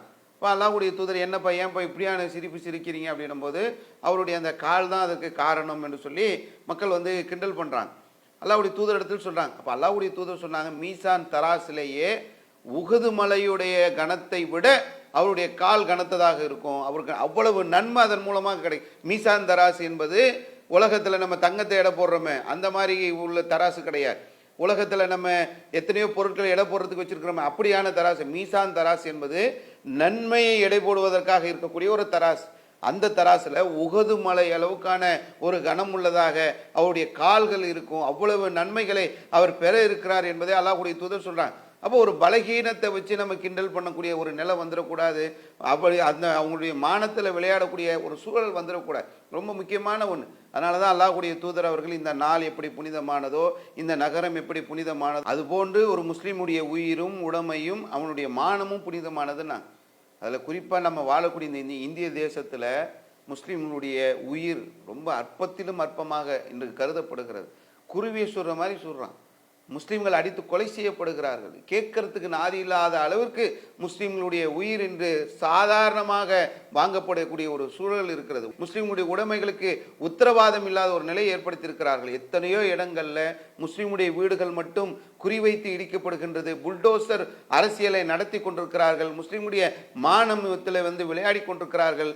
ஒரு முஸ்லிமுடைய உயிரும் உடமையும் மானமும் மக்கா நகரத்தை விட புனிதமானது. அந்த புனிதமான ஒன்றின் மீது இன்று விளையாடி கொண்டிருக்கிறாங்க. இது அல்லாஹ்வுடைய தூதர் அவர்கள் தன்னுடைய ஹஜ்ஜத்துல் விதாவில் குறிப்பிட்ட ஒரு முக்கியமான ஒரு செய்தியாக இருக்கிறது. அதே போல அல்லாஹ்வுடைய தூதர் அவர்கள் ஹஜ்ஜத்துல் விதாவில் குறிப்பிடும் போது இந்த பழிக்கு பழி வாங்குற ஒரு பண்பு இருக்குல்ல, அந்த பழக்கம், இதையும் அல்லாஹ்வுடைய தூதர் அந்த இடத்துல சொல்றாங்க. இந்த பழிக்கு பழி வாங்குறத இன்னோடு நான் என் காலில் போட்டு மிதிக்கிறேன், இதோடு அது முடிவுக்கு கொண்டு வரேன்னு சொல்லி அல்லாஹ்வுடைய தூதர் சொல்றாங்க. அப்துல் முத்தலிபுடைய பேரர் ரபியா தன்னுடைய குடும்ப விஷயத்திலே முதல்ல ஆரம்பிக்கிறாங்க. பழிக்கு பழியை நான் இன்னோடு என் காலில் போட்டு மிதிக்கிறேன், என் குடும்பத்திலிருந்தே முதல்ல ஆரம்பிக்கிறேன். அப்துல் முத்தலிபுடைய பேரராக இருக்கக்கூடிய ரபியாவுக்கு பழிக்கு பழி வாங்கிறத நாங்கள் விட்டு விடுகிறோம். முதல் கிளையினர் என்ன பண்ணுறாங்க, அவர் சின்ன வயசில் இருக்கும்போது அவர் கொலை பண்ணாங்க.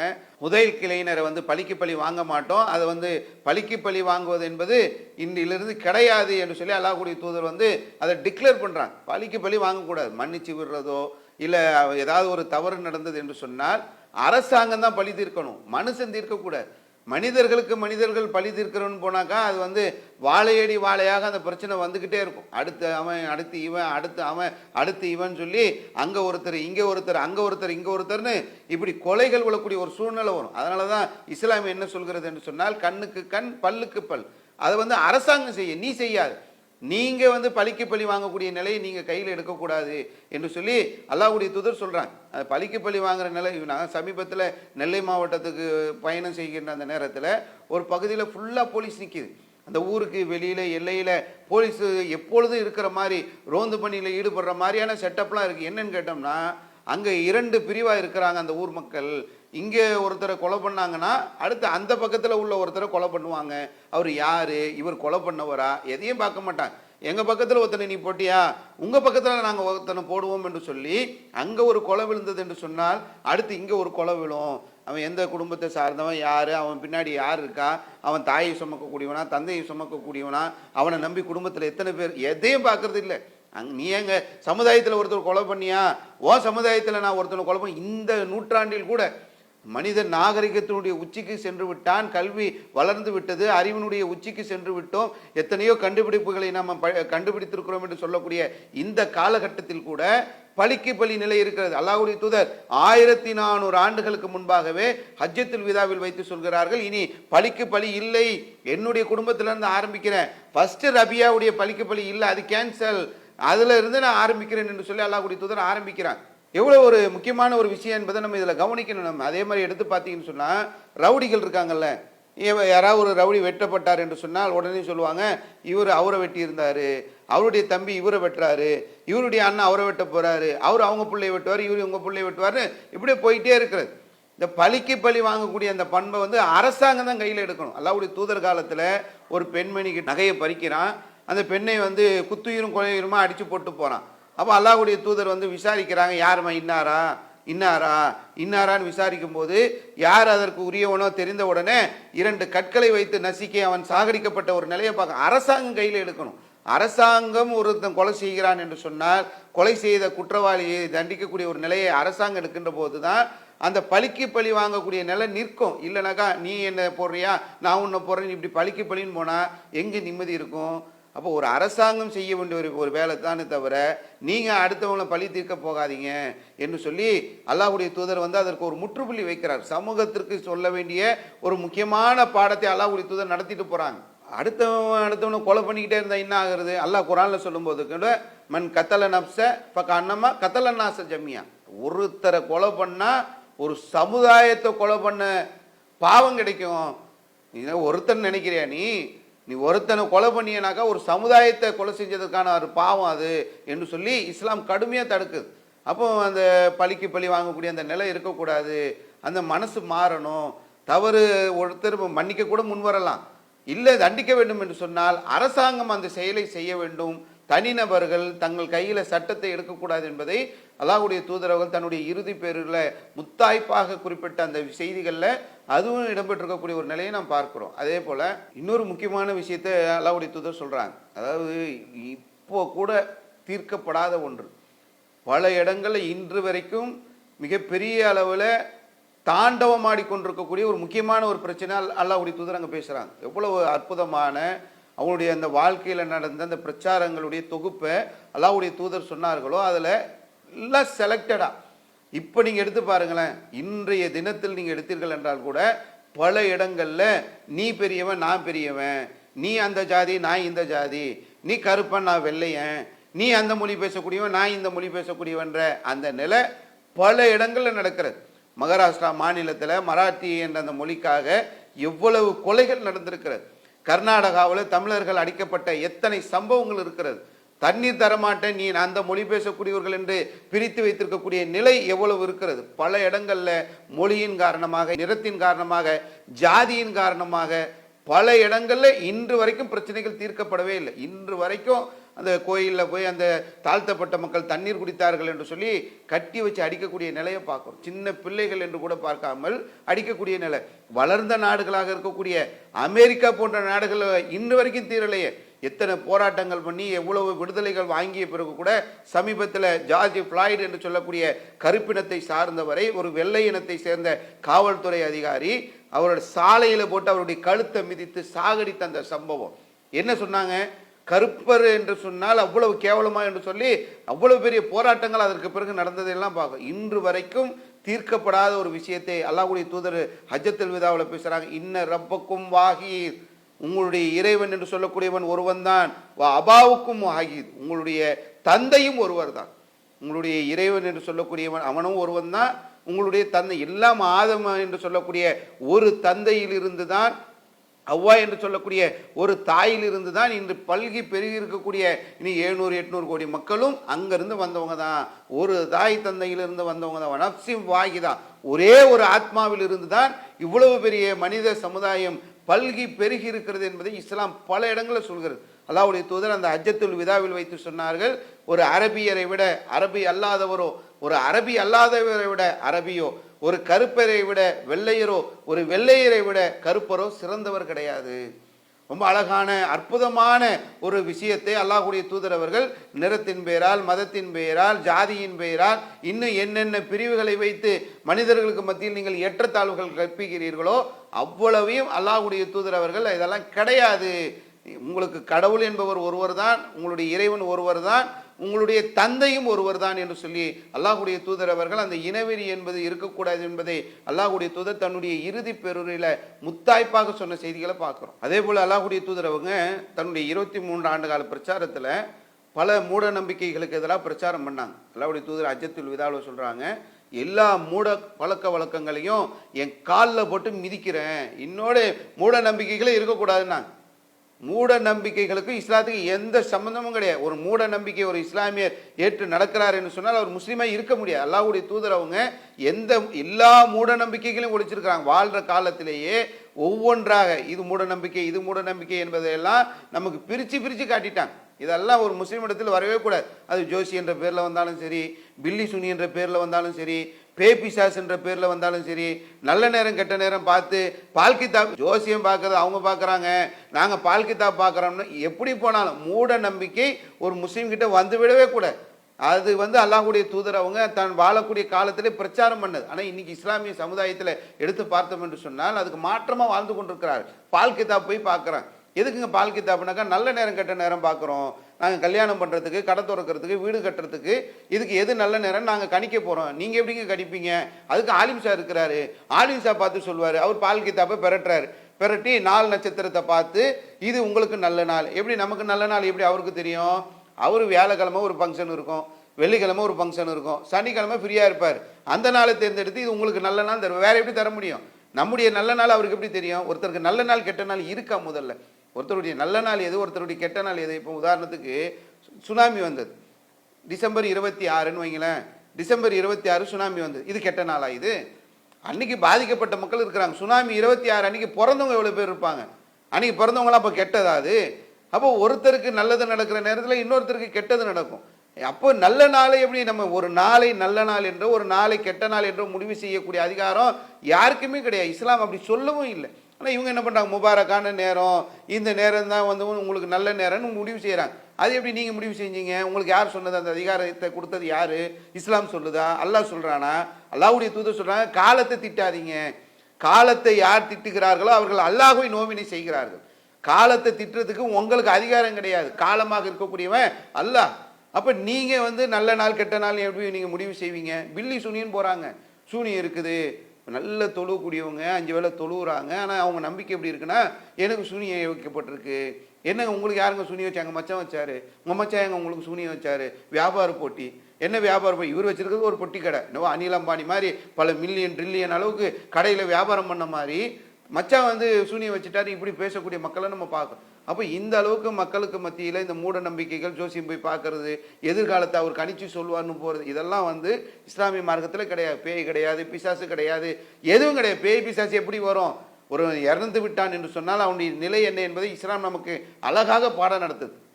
அவன் நல்லவனாக இருக்கட்டும், கெட்டவனாக இருக்கட்டும், அவன் தலைச்சம்பிள்ளையாக இருக்கட்டும், எப்படி இருந்தாலும் சரி, இறந்துட்டானா அல்லாவுடைய கண்ட்ரோலில் போயிடுவான். அவன் அங்கேருந்து எப்படி வர முடியும்? அவனை தீகார் ஜெயிலில் இருக்கானா எகிர்குச்சி வெளியே வர, ஒரு வீட்டுக்குள்ளே இருக்கிறானா இஷ்டத்துக்கு வெளியே வந்துட, அல்லாவுடைய கண்ட்ரோலுக்கு போயிட்டான். அல்லாவுடைய கண்ட்ரோலுக்கு போனதுக்கப்புறம் நல்லவனாக இருந்தாலும் சரி, கெட்டவனாக இருந்தாலும் சரி, பச்சை பிள்ளையாக இருந்தாலும் சரி, பெரிய பிள்ளையாக இருந்தாலும் சரி, தலைச்சம்பிள்ளையாக இருந்தாலும் சரி, அவன் அல்லாவுடைய கண்ட்ரோல்லேருந்து வர முடியாது. அங்கே போனான், ரயில் அடிபட்டான், அவன் தான் இங்கே வந்து இவன் மேலே பேயை ஏறிட்டான்ற மாதிரியான நம்பிக்கைகள் முஸ்லீம்கள் இடத்துல இருக்குது. தர்காவுக்கு போய் பேயாடக்கூடிய நேரம் ஏர்வாடியிலலாம் போனோம்னு சொன்னாக்கா பேயை ஓட்டுறோம்னு சொல்லி முஸ்லீம் பெயர் தாங்கிகளாக உள்ளவர்கள் எல்லாம் நாங்கள் பேயை ஓட்டுறோன்றாங்க. பேய்க்கும் இஸ்லாத்துக்கும் எந்த சம்பந்தமும் கிடையாது. பேய் என்பது உலகத்தில் கிடையவே கிடையாது. எந்த மதத்தில் வேணாலும் இருக்கட்டும், பேய் என்று சொல்லக்கூடிய அந்த கான்செப்டே பொய் என்பதை இஸ்லாம் நமக்கு தெளிவாக திருமறை குரான் பேசுகிறது. ஒரு மனிதன் இறந்து விட்டான் என்று சொன்னால் அவன் அல்லாவுடைய கட்டுப்பாட்டுக்கு போயிடுவான். அவன் நல்லடியானாக இருந்தால் புது மாப்பிள்ளை மாதிரி கியாம நாள் வரைக்கும் தூங்குவான். கெட்டடியானாக இருந்தால் கபூரில் அவனுக்கு வேதனை இருக்கு. அவன் எந்த நிலையில மரணித்தாலும் அவன் அல்லாவுடைய கண்ட்ரோலில் தான் இருப்பானே தவிர மீண்டும் அவன் பூமிக்கு வர முடியாது. அவனுடைய உயிர் திரும்ப இங்க வராது என்பதை இஸ்லாம் நமக்கு அழுத்தம் திருத்தமாக சொல்கிறது. அந்த மூட நம்பிக்கை அல்லாஹ்வுடைய தூதரவங்க தன் காலில் போட்டு மிதிச்சாங்க அஜித்துல் விதாவில். ஒரு முஸ்லீம் மூட நம்பிக்கையாளனாக இருக்கக்கூடாது. மூட நம்பிக்கைக்கு எதிரானவன் தான் முஸ்லீம். மூட நம்பிக்கை இல்லாமல் வாழக்கூடியவனாகத்தான் ஒரு முஸ்லீம் இருப்பான் என்பதை அல்லாஹ்வுடைய தூதர் அவங்க வாழக்கூடிய காலத்திலே நமக்கு வாழ்ந்து காட்டி இருக்கிறார்கள்.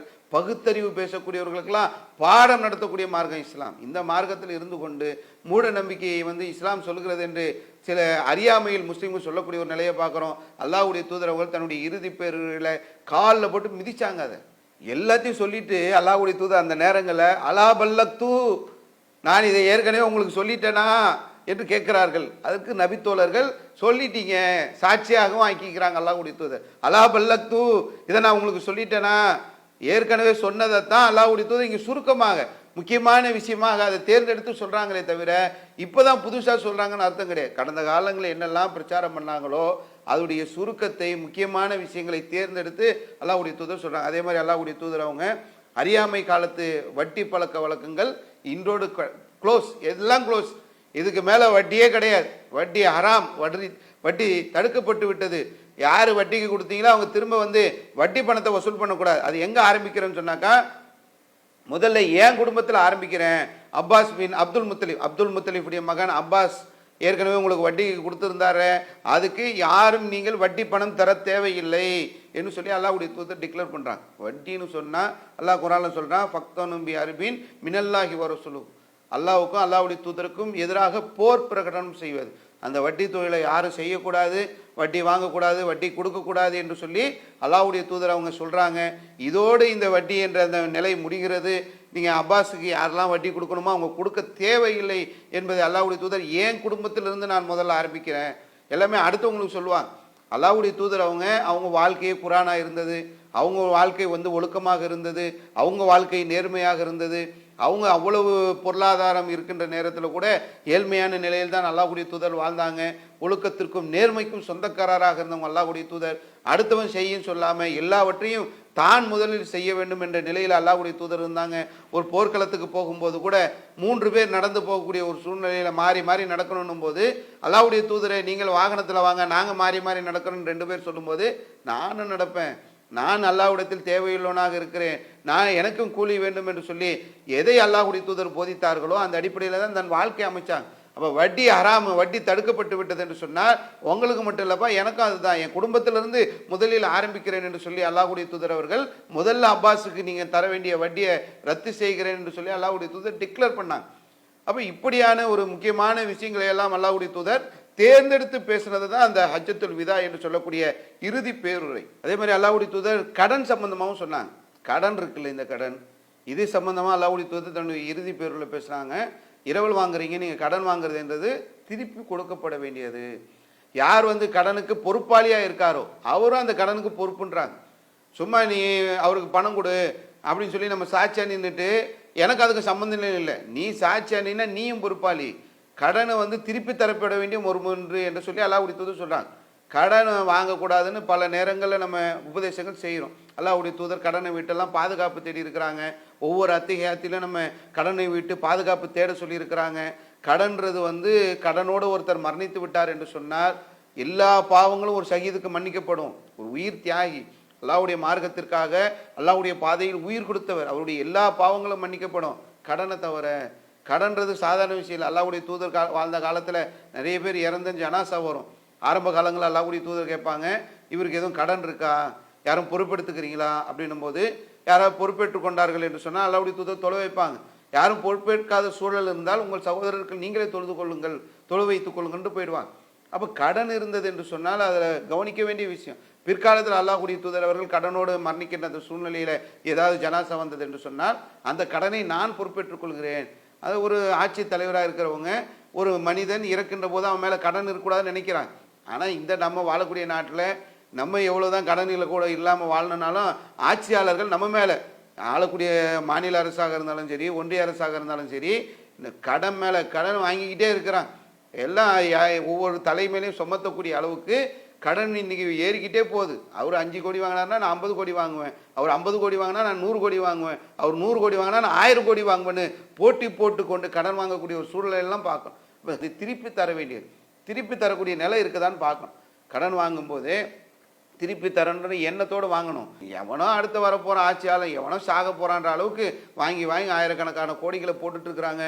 இந்தியா கடன் என்று இன்னைக்கு மலைச்சு நிற்கக்கூடிய அளவுக்கு, அதுவும் இப்போ பாஜகவுடைய ஆட்சியில் மலன்னு கடன் ஏறிக்கிட்டே போகுது.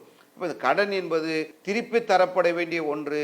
கடனுக்கு சாட்சியாக இருக்கக்கூடியவர் கூட அதுக்கு பொறுப்பு என்று சொல்லி அல்லாஹ்வுடைய தூதரவங்க தன்னுடைய இறுதி பேரில் குறிப்பிட்டிருக்கிறாங்க. கடன் விஷயத்தில் நம்ம ரொம்ப கவனமாக இருக்கணும். அல்லாஹ்வுடைய தூதர் அவங்க குறிப்பிடும்போது பெண்கள் விஷயமாகவும் குறிப்பிட்டாங்க. ஹஜ்ஜத்துல் விதாவில் எல்லா செய்திகளையும் சொல்லும்போது எல்லாத்தையும் சொன்னவங்க பெண்கள் விஷயமா அல்லாஹ்வுடைய தூதர் சொல்லும்போது இத்தக்குல்லா, அல்லாஹ்வை அஞ்சு கொள்ளுங்கள், பின்னிசா, பெண்கள் விஷயத்தில் அல்லாஹ்வை அஞ்சு கொள்ளுங்கள். முக்கியமான விஷயங்களெல்லாம் ரொம்ப செலக்டடாக எதெல்லாம் சமூகத்துக்கு தேவையோ, ஒரு சமுதாயத்தில் எது கவனம் செலுத்தப்பட வேண்டுமோ அதையெல்லாம் செலக்ட் பண்ணி அல்லாஹ்வுடைய தூதர் சொல்கிறாங்க. இத்தக்குள்ளாக பின்னிசா, பெண்கள் விஷயத்தில் நீங்கள் அல்லாஹ்வை அஞ்சு கொள்ளுங்கள். இப்போ இன்னக்கும் அகத்தும் ஹுன்ன பி அமானித்தில்லா, அவர்கள் ஒரு அமானிதமாக உங்களுக்கு வழங்கப்பட்டவர்கள். பெண்களுக்கு ஆணாதிக்கின்றது இன்னைக்கு ரொம்ப ஒசந்து நிற்கக்கூடிய ஒரு சூழல் வந்துடுதில்ல. பெண்களை அடிமைகளாக, கொத்தடிமைகளாக நடத்தப்படக்கூடிய ஒரு காலம் இருந்த காலத்தில் தான் அல்லாஹ்வுடைய தூதர் நீங்கள் பெண்கள் விஷயத்தில் அஞ்சு கொள்ளுங்கள், பெண்கள் உங்களுக்கு அமானிதமாக வழங்கப்பட்டவர்கள் என்ற ஒரு போதனையை அல்லாஹ்வுடைய தூதர் செய்கிறாங்க. வாழக்கூடிய காலத்திலே பெண்களுக்கு என்னென்ன உரிமை வேணுமோ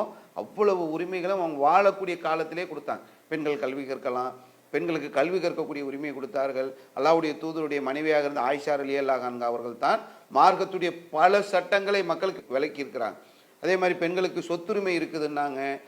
இன்று வரைக்கும் பல நாடுகளில் பெண்களுக்கு சொத்துரிமை கிடையாது. 1400 ஆண்டுகளுக்கு முன்பாகவே பெண்களுக்கு சொத்துரிமை இருக்கிறது என்று சொன்னவர்கள் அல்லாஹ்வுடைய தூதர். அவங்க பெண்களுக்கு சொத்துரிமை இருக்கிறது. அதுவும் இன்னைக்கு உலகத்தில் எடுத்தீர்கள் என்று சொன்னால் தாய் தந்தையுடைய சொத்து மகனுக்கும் மகளுக்கும் அதில் உரிமை இருக்குன்றாங்க. ஆனால் இதில் ஒரு படி தாண்டி இஸ்லாமிய மார்க்கம் எப்படி சொல்கிறது என்று சொன்னால், ஒரு பெண்ணுக்கு சொத்தில் பங்கு இருக்கிறது என்று சொன்னால் வெறும் தாய் தந்தையிடம் மட்டும் கிடையாது, சகோதரனுடைய சொத்தில் ஒரு பெண்ணுக்கு பங்கு இருக்கிறது, கணவனுடைய சொத்தில் ஒரு பெண்ணுக்கு பங்கு இருக்கிறது, பிள்ளைகளுடைய மகனுடைய சொத்தில் பெண்ணுக்கு பங்கு இருக்கிறது, உறவினருடைய சொத்தில் பெண்களுக்கு பங்கு இருக்கிறது என்று சொல்லி பெண்களுக்கு எந்தெந்த பக்கமெல்லாம் இருந்து அவர்களுக்கு அந்த சொத்தில் பங்கு வாங்கி தர முடியுமோ அவ்வளவு வழிகளையும் இஸ்லாமிய மார்க்கம் சொல்லித் தருகிறது. அப்போ அல்லாஹ்வுடைய தூதர் வாழக்கூடிய காலத்திலேயே பெண்களுக்கு என்னென்ன உரிமை வேணும், கல்வியில் உரிமை வேண்டுமா அது வழங்கியிருக்கிறாங்க, சொத்துல உரிமை வேண்டுமா அது வழங்கியிருக்கிறாங்க, திருமணம் செய்யக்கூடிய உரிமையை அல்லாஹ்வுடைய தூதர் வழங்கி இருக்கிறாங்க. ஒரு திருமணம் செய்வதற்கு முன்னால் ஒரு பெண்ணுடைய சம்மதத்தை கேட்க வேண்டும். அவங்க யாராக இருந்தாலும் சரி, விதவையாக இருந்தாலும் சரி, கன்னி பெண்ணாக இருந்தாலும் சரி, அவங்களுடைய சம்மதத்தை கேட்கணும் என்பதை அல்லாஹ்வுடைய தூதர் சொல்லியிருக்கிறாங்க. மனமுறிவு, அதாவது ஒரு திருமணம் ஆன பிறகு ஆண்கள் தலாக்ன்றாங்கிற மாதிரி பேசுகிறாங்கல்ல, பெண்களுக்கு குலா என்று சொல்லக்கூடிய ஒரு திருமண முறிவு ஒப்பந்தம் இருக்கிறது. இது யாருக்குமே தெரிய மாட்டேங்குது. பெண்களுக்கு இஸ்லாம் உரிமை வழங்கி இருக்கிறது. வாழ்க்கை பிடிக்கல, கணவன் சரியில்லை, கணவன் மோசமானவனாக இருக்கிறான், கணவன் ஆண்மையற்றவனாக இருக்கிறான், கணவன் குடிகாரனாக இருக்கிறான், கல்லானாலும் கணவன் புல்லானாலும் புருஷன் வாழ தேவையில்லை, கணவன் உங்களுக்கு விருப்பம் இல்லை என்று சொன்னால், கணவனோடு வாழ பிடிக்கவில்லை என்று சொன்னால் குலா தரக்கூடிய உரிமையை இஸ்லாம் பெண்களுக்கு தருகிறது. இப்படி பெண்களுக்கு தேவையான அனைத்து உரிமைகளையும் இஸ்லாம் தந்திருக்கிறது. ஆனால் இன்று அந்த பெண்கள் அணியக்கூடிய ஹிஜாபை காட்டி பெண்களை அடிமைப்படுத்துகிறார்கள், பெண்களை கொடுமைப்படுத்துகிறார்கள், பெண்களை அப்படி பண்ணுறாங்க இப்படி பண்ணுறாங்கன்னு சும்மா ஒன்றுமே தெரியாமல், இஸ்லாமிய மார்க்கத்துடைய அந்த அறிவை பெறாமல், இந்த உலகத்தில் உள்ள பெண்களுக்கு உள்ள பிரச்சனைகள் பற்றி தெரியாமல், பெண்களுக்கு எது பாதுகாப்பு என்பது தெரியாமல், பெண்களுக்கு கண்ணியமாக கொடுக்கப்பட்ட அந்த ஆடையை கிண்டல் செய்யக்கூடிய, கேலி செய்யக்கூடிய ஒரு வேலையை இன்றைக்கு சங்பரிவார சிந்தனை கொண்டவர்கள் இன்னும் உலகத்தில் பல மக்கள் அது மாதிரி செஞ்சு கொண்டிருக்கக்கூடியதை பார்க்கணும்.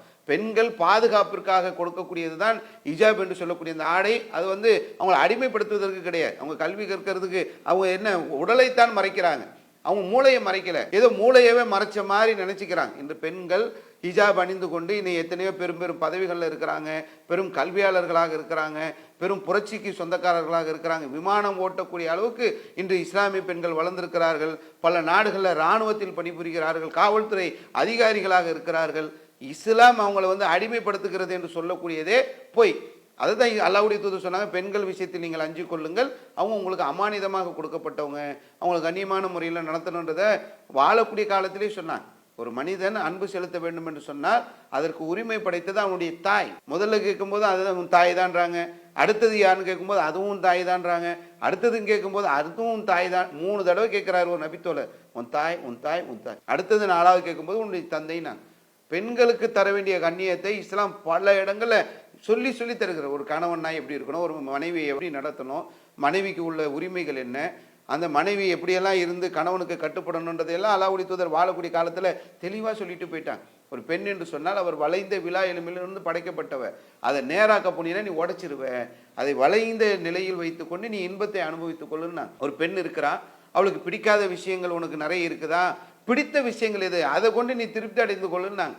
ஒரு பெண் விஷயத்தில் ஒரு மனிதன் எப்படி நடக்க வேண்டும் என்பதை அல்லாஹ்வுடைய தூதர் அவங்க வாழக்கூடிய காலத்தில் அவ்வளோ அழகாக பாடம் நடத்தியிருக்கிறாங்க. இதைத்தான் ஹஜ்ஜத்துல் விதாவில் வைத்து சொன்னாங்க, பெண்கள் விஷயத்தில் நீங்கள் அல்லாஹ்வை அஞ்சு கொள்ளுங்கள், அவர்கள் உங்களிடத்தில் அமானிதமாக ஒப்படைக்கப்பட்டிருக்கிறார்கள் என்ற ஒரு எச்சரிக்கையை அல்லாஹ்வுடைய தூதர் செய்கிறாங்க. அடுத்ததாக வணக்க வழிபாடுகள் குறித்து அல்லாஹ்வுடைய தூதர் ஒரு எச்சரிக்கையை ஹஜ்ஜத்துல் விதாவில் செய்கிறாங்க. அதாவது சொல்லும்போது, ஷைத்தான் இந்த மண்ணில் அவன் வணங்கப்படுவதில் நம்பிக்கை இழந்து விட்டான், வலாக்கின் சையஸ்ரலாம். ஆனால் ஒரு விஷயத்தில் அவன் நம்பிக்கை இழக்கலை, நீங்கள் அற்பமானது என்று கருதி நீங்கள் விட்டுவிடக்கூடிய அமல்கள் இருக்குல்ல, இதில் அவன் ஜெயிச்சிருவான், அவன் மிகச்சிருவான் சொல்லி அல்லாஹ்வுடைய தூதரை எச்சரிக்கை செஞ்சான். ரொம்ப அற்பமானது, ரொம்ப கேவலமாக நம்ம அதை விட்டுட்டு போயிடுவோம், ஒன்றுமே இல்லையே இதைத்தானே விடுறோம்னு நினச்சி விடுறோம் பாருங்க. இந்த வணக்க வழிபாடுகளில் கவனம் செலுத்துங்க.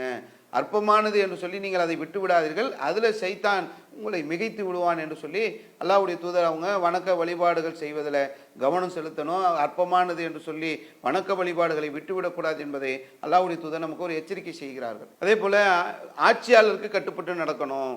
ஒரு நிர்வாக கட்டமைப்பு இருக்கிறது என்று சொன்னால், ஆட்சியாளர்கள் இருக்கிறாங்கன்னாக்கா அதில் ஒரு கட்டுப்பாடு இருக்கணும். கட்டுப்பாடை உடைச்சிட்டு போகக்கூடிய ஒரு சூழல் இருந்துச்சுன்னு சொன்னால் அது எங்கேயுமே ஒரு நிர்வாகத்தை கூட நடத்த முடியாது. காதுகள் அருந்த கன்னங்கள் கருத்த ஒருத்தர், ஒரு அபிசீனிய அடிமை உங்களுக்கு தலைவராக இருந்தால் கூட கட்டுப்படுங்கன்னு சொல்லி அல்லாஹ்வுடைய தூதர் சொன்னாங்க. அப்படி ஒரு நிர்வாகத்துக்கு கட்டுப்பட வேண்டும் என்பதை, ஒரு தலைவருக்கு கட்டுப்பட வேண்டும் என்பதை, ஒரு அமீருக்கு கட்டுப்பட வேண்டும் என்பதை அவங்களுடைய வாழ்க்கையில் எப்படி பாடம் நடத்திட்டு போனாங்களோ அதை தன்னுடைய இறுதி பேரில் அல்லாஹ்வுடைய தூதர் நினைவுபடுத்துகிறாங்க. அல்லாஹ்வுடைய தூதர் அவங்க சொன்ன எல்லாமே ரொம்ப முக்கியத்துவம் வாய்ந்தது. இறுதி பேரில் சொன்ன எந்த செய்திகளாக இருந்தாலும் எல்லாமே செலக்டடான விஷயங்களை தான் அல்லாஹ்வுடைய தூதர் சொல்கிறாங்க. அதில் சொல்லும்போது அல்லாஹ்வுடைய தூதர், ஒருத்தர் தீங்கிழைக்கிறான்னா அவன் தனக்குத்தானே தான் தீங்கிழைக்கிறான், ஒருத்தருடைய பாவத்தை இன்னொருத்தர் சுமக்க மாட்டார். ஒரு தந்தை செய்ததற்காக ஒரு மகனோ, ஒரு மகன் செய்ததற்காக ஒரு தந்தையோ தண்டிக்கப்பட மாட்டாருன்னாங்க. சமூகத்தில் கவனிக்க வேண்டிய ஒரு விஷயம், ஒருத்தருடைய சுமையை இன்னொருத்தர் சுமக்க மாட்டார், ஒருவருடைய பாவத்தை இன்னொருத்தர் சுமக்க மாட்டார் என்ற அடிப்படையில் குர்ஆன் பேசுகிறது. நாம்ல 6வது அத்தியாயம் 164வது வசனம், அல் இஸ்ரா பனி இஸ்ராயில்ல 17வது அத்தியாயத்துடைய 15வது வசனம், நஜ்மில் 53வது அத்தியாயத்துடைய 38வது வசனம். இதிலெல்லாம் அல்லாஹ் ரப்புல் ஆலமீன் ஒருவருடைய சுமையை இன்னொருத்தர் சுமக்க மாட்டார் அப்படின்றத சொல்கிறான். அல்லாஹ் ரப்புல் ஆலமீன் சூரத்துல் பக்ரால சொல்லும்போது லா யுகல்லிஃபுல்லாஹு நஃப்ஸன் இல்லா உஸ்ஸாஹா, ஒருத்தர் அவர் சக்திக்கு உட்பட்டு தவிர அவரை நம்ம சோதிக்க மாட்டோம். அவர் செய்த நன்மை அவருக்கே உரியது, அவர் செஞ்ச தீமை அவருக்குத்தான் அது எதிராக அமையுமே தவிர அவர் தான் அதுக்கு காரணம். அவர் என்ன செஞ்சாரோ அதை அவர் தான் அனுபவிக்கணுன்றதை அல்லாஹ் ரப்புல் ஆலமீன் திருமறை குர்ஆனில் நமக்கு சொல்லித் தருகிறான். அதே மாதிரி இன்னொரு இடத்துல அல்லாஹ் ரப்புல் ஆலமீன் சொல்லும்போது குல்லும் நப்சின் பிமா கசபத் ரஹீனா, ஒவ்வொரு மனிதனும் தான் எதை சம்பாதிச்சானோ அதில் தான் அவன் பிணைக்கப்படுவான் என்பதை அல்லாஹ் ரப்புல் ஆலமீன் குர்ஆனில் சொல்கிறான். இப்போ ஒருத்தருடைய சுமையை இன்னொருத்தர் சுமக்க முடியாது. ஒரு குடும்பம் இருக்குன்னு சொன்னால் அந்த குடும்பத்தில் இப்போ நீங்கள் ஒரு பையன் தப்பு செய்கிறான், காவல்துறை வராங்க, ஒரு தந்தையை கைது செஞ்சுட்டு போகிறாங்க. பையன் தப்பு செஞ்சான்னா நீ என் தந்தையை கைது செய்கிற, பையனை தானே கைது செய்யணும். அவன் செஞ்ச பாவத்தை இவர் எப்படி சுமப்பார்? ஒருத்தருடைய சுமையை இன்னொருத்தர் சுமக்கக்கூடாது. தந்தை செய்த குற்றத்திற்கு மகன் குற்றம் பிடிக்கக்கூடாது, மகன் செய்த தவறுக்கு தந்தை குற்றம் பிடிக்கக்கூடாது என்பதை அல்லாஹ்வுடைய தூதர் அவர்கள் ஹஜ்ஜத்துல் விதாவில் வைத்து நமக்கு சொல்லித்தராங்க. அதே போல் ஒரு தனி மனிதன் செய்யக்கூடிய ஒரு விஷயத்தை ஒரு சமூகத்தின் மீது சுமத்துறது. ஒரு முஸ்லீம் எங்கேயா ஒரு தப்பு செஞ்சிட்டாரா உடனே பாயெல்லாம் தீவிரவாதி, பாயெல்லாம் பயங்கரவாதி. தப்பு செஞ்சவன் யாரோ அவனை கூப்பிட்டு வைத்து அவன் என்ன தப்பு செஞ்சானோ அதற்கு உரிய தண்டனை தர வேண்டும் என்பதில் இஸ்லாமியர்கள் யாரும் எதிர்ப்பு தெரிவிக்க மாட்டாங்க. ஆனால் ஒரு தனி மனிதன் செய்த ஒரு தவறான முறையில் விளங்கி அவன் ஒரு மூளை குழம்பி போய் அவன் முட்டாள்தனமாக செய்யக்கூடிய தவறை ஒரு சமூகத்தின் மீது சுமத்துறது. ஒரு தனி மனிதன் செய்தான்னு சொன்னால் அது தனி மனிதன் செஞ்சது தான், அவன் தான் குற்றவாளி. இப்போ ஒரு ஆட்சியாளர் செய்கிறாருன்னு சொன்னால் ஒட்டுமொத்த நாட்டு மக்கள் மேலேயும் சுமக்கக்கூடாது. அது அந்த ஆட்சியாளர் செஞ்ச தப்பு. ஒரு மனிதன் செய்தான் என்று சொன்னால் அது தனி மனிதனுக்குரியது, ஆட்சியாளர் செய்தால் அது ஆட்சியாளருக்குரியது, ஒரு குடும்பத்தில் உள்ள ஒரு உறுப்பினர் செஞ்சார்னா அந்த உறுப்பினருக்குரியது தானே தவிர அதை ஒட்டுமொத்த குடும்பத்தின் மீது சுமத்தக்கூடாது. யார் தப்பு செய்கிறாங்களோ தவறு செய்தவர்கள் தான் தண்டிக்கப்பட வேண்டுமே தவிர ஒருவருடைய பாவத்தை ஒருவருடைய சுமையை இன்னொருவர் மீது சுமத்தக்கூடாது என்பதை அல்லாஹ்வுடைய தூதர் அவர்கள் ஹஜ்ஜத்துல் விதாவில் வைத்த அந்த பிரச்சாரத்தின் போது தன்னுடைய இறுதி பேருரின் போது சுட்டி காட்டினாங்க. அதே போல் வாரிசுரிமை சட்டம் சம்பந்தமாக அல்லாஹ்வுடைய தூதர் சொன்னாங்க. அது சொல்லும்போது அதில் முக்கியமாக சொத்துரிமையை யார் பெறுகிறார்களோ அவங்களுக்கு இனி மரண சாசனம் கிடையாது என்பதையும் அல்லாஹ்வுடைய தூதர் அவங்க வாழ்ந்த காலத்தில் எல்லாம் சொன்னாங்க. அல்லாஹ் ரப்புல் ஆலமீனும் சொத்துரிமை சம்பந்தமாக திருமறை குர்ஆனிலே பேசுகின்றான். அதனுடைய ஒரு விஷயத்தை அல்லாஹ்வுடைய தூதர் சொல்கிறாங்க. தஜ்ஜாலை பற்றி அல்லாஹ்வுடைய தூதர் ஹஜ்ஜத்துல் விதாவில் எச்சரிக்கை செஞ்சாங்க. தஜ்ஜால் என்பவனை பற்றி முன்னால் வாழ்ந்த எல்லா இறை தூதர்களும் சொன்னார்கள், நானும் அவனை பற்றி உங்களுக்கு எச்சரிக்கை செய்கின்றேன். தஜ்ஜால் என்பவன் ஒற்றை கண்ணன், உங்கள் இறைவன் ஒற்றை கண்ணன் அல்ல என்பதை அல்லாஹ்வுடைய தூதர் ஹஜ்ஜத்துல் விதாவில் சொன்னாங்க. ஒரு நிறைவான ஒரு மூமின் எப்படி இருக்க வேண்டும் என்பதையெல்லாம் அல்லாஹ்வுடைய தூதர் அவங்க ஹஜ்ஜத்துல் விதாவில் சொன்னாங்க. யா யுகன்னாஸ், மனிதர்களே, இத்தக்குல்லாஹ் ரப்பக்கும், உங்களுடைய இறைவனை நீங்கள் அஞ்சு கொள்ளுங்கள். சல்லு கம்சக்கும், 5 வேளை தொழுகுங்கள், நோன்பை நோற்றுக்கொள்ளுங்கள். அத்து ஜக்காத் அம்வாலிக்கும், உங்களுடைய பொருளிலிருந்து நீங்கள் ஜக்காத் கொடுங்கள். உங்களுடைய ஆட்சியாளர்களுக்கு, உங்களில் அதிகாரம் உள்ளவர்களுக்கு நீங்கள் கட்டுப்படுங்கள். தத்குழு ஜன்னத்த ரப்பிக்கும், உங்கள் இறைவன் உங்கள் மீது விதியாக்கி இருக்கக்கூடிய சுவனத்தில் நீங்கள் நுழைந்து விடலாம் என்று சொல்லி ஒரு மூமினை எப்படி இருக்கணுன்றது அல்லாஹ்வுடைய தூதர் சொன்னாங்க. 5 வேளை தொழுவுங்க, நோன்பு வையுங்க, உங்களுடைய பொருள்லேருந்து நீங்கள் ஜக்காத்து கொடுங்க, உங்களில் அதிகாரமும் யார் வகிக்கிறாங்களோ அவங்களுக்கு நீங்கள் கட்டுப்பட்டு நடங்க, நீங்கள் சொர்க்கத்திற்கு நுழையலாம் என்று அல்லாஹ்வுடைய தூதர் சொன்னாங்க. அடுத்தது அல்லாஹ்வுடைய தூதர் ஹஜ்ஜத்துல் விதாவில் சொல்லும்போது நீங்கள் அல்லாஹ்வுக்கு ஷிர்க் வச்சிடாதீங்க, அல்லாஹ்வுக்கு இணை கற்பித்து விடாதீர்கள் என்பதை அல்லாஹ்வுடைய தூதர் சொன்னாங்க. அடுத்ததாக அல்லாஹ்வுடைய தூதர் முத்தாய்ப்பாக கடைசியாக அல்லாஹ்வுடைய தூதர் அவங்க சொன்னது, வந்திருக்கக்கூடிய நீங்கள் வராத மக்களுக்கு இந்த செய்தியை கொண்டு போய் சேர்த்து விடுங்கள். யாரெல்லாம் அந்த ஹஜ்ஜத்துல் விதாவில் கூடியிருந்தார்களோ அந்த மக்களிடத்தில் அல்லாஹ்வுடைய தூதர் அறிவிப்பு செய்தார்கள், வந்திருக்கக்கூடிய நீங்கள் வராத மக்களுக்கு இந்த செய்தியை கொண்டு போய் சேர்த்து விடுங்கள். ருப்ப முபல்லிகின் அவ்வாமின் சாமியின், சொல்லக்கூடிய உங்களை விட கேட்கக்கூடியவர் சிறந்தவராக இருப்பார். சொல்லக்கூடிய நான் படிக்காதவனாக இருக்கலாம், சொல்லக்கூடிய நான் கருப்பாக இருக்கலாம், சொல்லக்கூடிய நான் ஏழையாக இருக்கலாம், கேட்கக்கூடியவர் என்னை விட சிறந்தவராக இருப்பார். எந்த அடிப்படையிலும் நம்மளை விட அவர் எழுத்தாளராக இருக்கலாம், நம்மளை விட அவர் பதிவு செய்யக்கூடியவராக இருக்கலாம், நம்மை விட நினைவாற்றல் உள்ளவர்களாக இருக்கலாம், அவர்கள் ஆலிம்களாக இருக்கலாம், ஏதோ ஒரு நிலையில் சொல்லக்கூடிய என்னை விட கேட்கக்கூடியவர் சிறந்தவராக இருப்பார். நம்ம போய் சொல்ல வேண்டியது தான் நம் மீது கடமை என்பதை அல்லாஹ்வுடைய தூதர் நமக்கு சொல்லிட்டு போயிருக்கிறாங்க. வந்திருக்கக்கூடிய நீங்கள் எல்லாம் வராத மக்களுக்கு இந்த செய்தியை கொண்டு போய் சேர்த்து விடுங்கள். நபித்தோழர்கள் தங்களுடைய பாதைகள் அப்படியே பயணம் செய்து போனார்கள். பல நாடுகளுக்கு போனார்கள், பல ஊர்களுக்கு போனாங்க. இந்தியாவிற்கு கூட அல்லாஹ்வுடைய தூதர் அவர்கள் வாழ்ந்த காலத்திலேயே இங்கு இஸ்லாம் வந்து விட்டது. வாளால் பரப்புனதுன்னு பொய்யா சொல்லிட்டு இருக்கிறாங்க. 800 ஆண்டுகள் ஆட்சி செய்த முகலாயர்கள் தான் இந்த மார்க்கத்தை இஸ்லாத்தை இங்கே இந்தியாவில் வாழை காட்டி மிரட்டி பயமுறுத்தி இஸ்லாத்துக்கு கொண்டு வந்தாங்கன்ற ஒரு பொய்யான அவதூறான பிரச்சாரத்தை செய்கிறார்கள். 1400 ஆண்டுகளுக்கு முன்பாகவே இஸ்லாமியர்கள் அரபிய தேசத்திலிருந்து வணிகத்திற்காக இஸ்லாம் இந்தியாவில் பரவி இருக்கிறது. எத்தனையோ வரலாற்று சான்றுகள் இருக்கிறது. மரைக்காயர்ன்றாங்கல்ல, மரைக்காயர்னா யாரு? மரக்கலம் வழியாக வியாபாரம் செய்தவர்கள், அந்த வாணிபத்தை கடல் வழியாக செஞ்சவங்க. ராவுத்தர்ன்றாங்க, அவங்க யாரு? குதிரைகளை வியாபாரம் செஞ்சவங்க. இப்படி வந்தவங்க தான் குதிரை வியாபாரம் செஞ்சு மரைக்கலை ஆயர்களாக இருந்தவங்க. அரபு தேசத்திலிருந்து வணிகர்களாக வந்தவர்களிடத்திலிருந்து தான் இஸ்லாம் இந்தியாவில் பரவியது. அவங்ககிட்ட இருந்த சகோதரத்துவம், அவங்கக்கிட்ட இருந்த ஒழுக்கம், அவங்கக்கிட்ட இருந்த நேர்மை, அவங்கக்கிட்ட இருந்த கொள்கை, ஏற்றத்தாழ்வுகள் இல்லாத கொள்கை, அவங்கக்கிட்ட இருந்த அந்த ஏகத்துவம் என்று சொல்லக்கூடிய தூய்மையான இறை கோட்பாடு, அது இந்தியாவிலே பரவி இஸ்லாமியர்களாக இங்கே இருந்தவர்கள் மாறுவதற்கு காரணமாக அமைந்தது. பொய்யான அவதூறு பேசுகிறாங்க. முகலாயர்கள் தான் பரப்புனாங்க. முகலாயர்கள் வருவதற்கு முன்னாடி காயல்பட்டினத்தில் பள்ளிவாசல் இருக்கிறது. கேரளாவில் போனீர்கள் என்று சொன்னால் 1400 ஆண்டுகளுக்கு முந்தைய சேரமான் கட்டிய பள்ளிவாசல் இன்றும் சான்றாக இருந்து கொண்டிருக்கிறது. 1000 ஆண்டுகளுக்கு முந்தைய எத்தனையோ இறை இல்லங்கள் இன்று சான்றாக இருந்து கொண்டிருக்கக்கூடிய சூழ்நிலையில் முகலாயர்கள் வாழை காட்டி மிரட்டி தான் இஸ்லாம் வந்ததுன்னு சொல்கிறாங்க. அல்லாஹ்வுடைய தூதர் அன்று அறிவிப்பு செஞ்சாங்க, வந்திருக்கக்கூடிய நீங்கள் வராதவர்களுக்கு இந்த செய்தியை கொண்டு போய் சேர்த்து விடுங்கள். சொல்லக்கூடிய உங்களை விட கேட்கக்கூடியவர்கள் சிறந்தவர்களாக இருப்பார்கள் என்ற அந்த அழைப்பு பணியை அல்லாஹ்வுடைய தூதர் அவர்கள் ஹஜ்ஜத்துல் விதாவில் இருந்து எல்லா மக்களுக்கும் சொன்னாங்க. அல்லாஹ்வுடைய தூதர் வாழ்ந்த காலத்தில் அவங்க இறை தூதராக இருந்தாங்க. அவங்க ஏகத்துவத்தை சொன்னாங்க. அவருடைய மரணத்திற்கு பிறகு அந்த பணியை செய்யக்கூடிய அந்த வாய்ப்பை ஒட்டுமொத்த இஸ்லாமிய உம்மத்திற்கும் அல்லாஹ் ரப்பல் ஆலமீன் கொடுத்திருக்கின்றான். குந்தும் ஹைர உம்மத்தின், படைக்கப்பட்ட இந்த மனித சமுதாயத்தில் நீங்கள் தான் சிறந்தவர்கள்.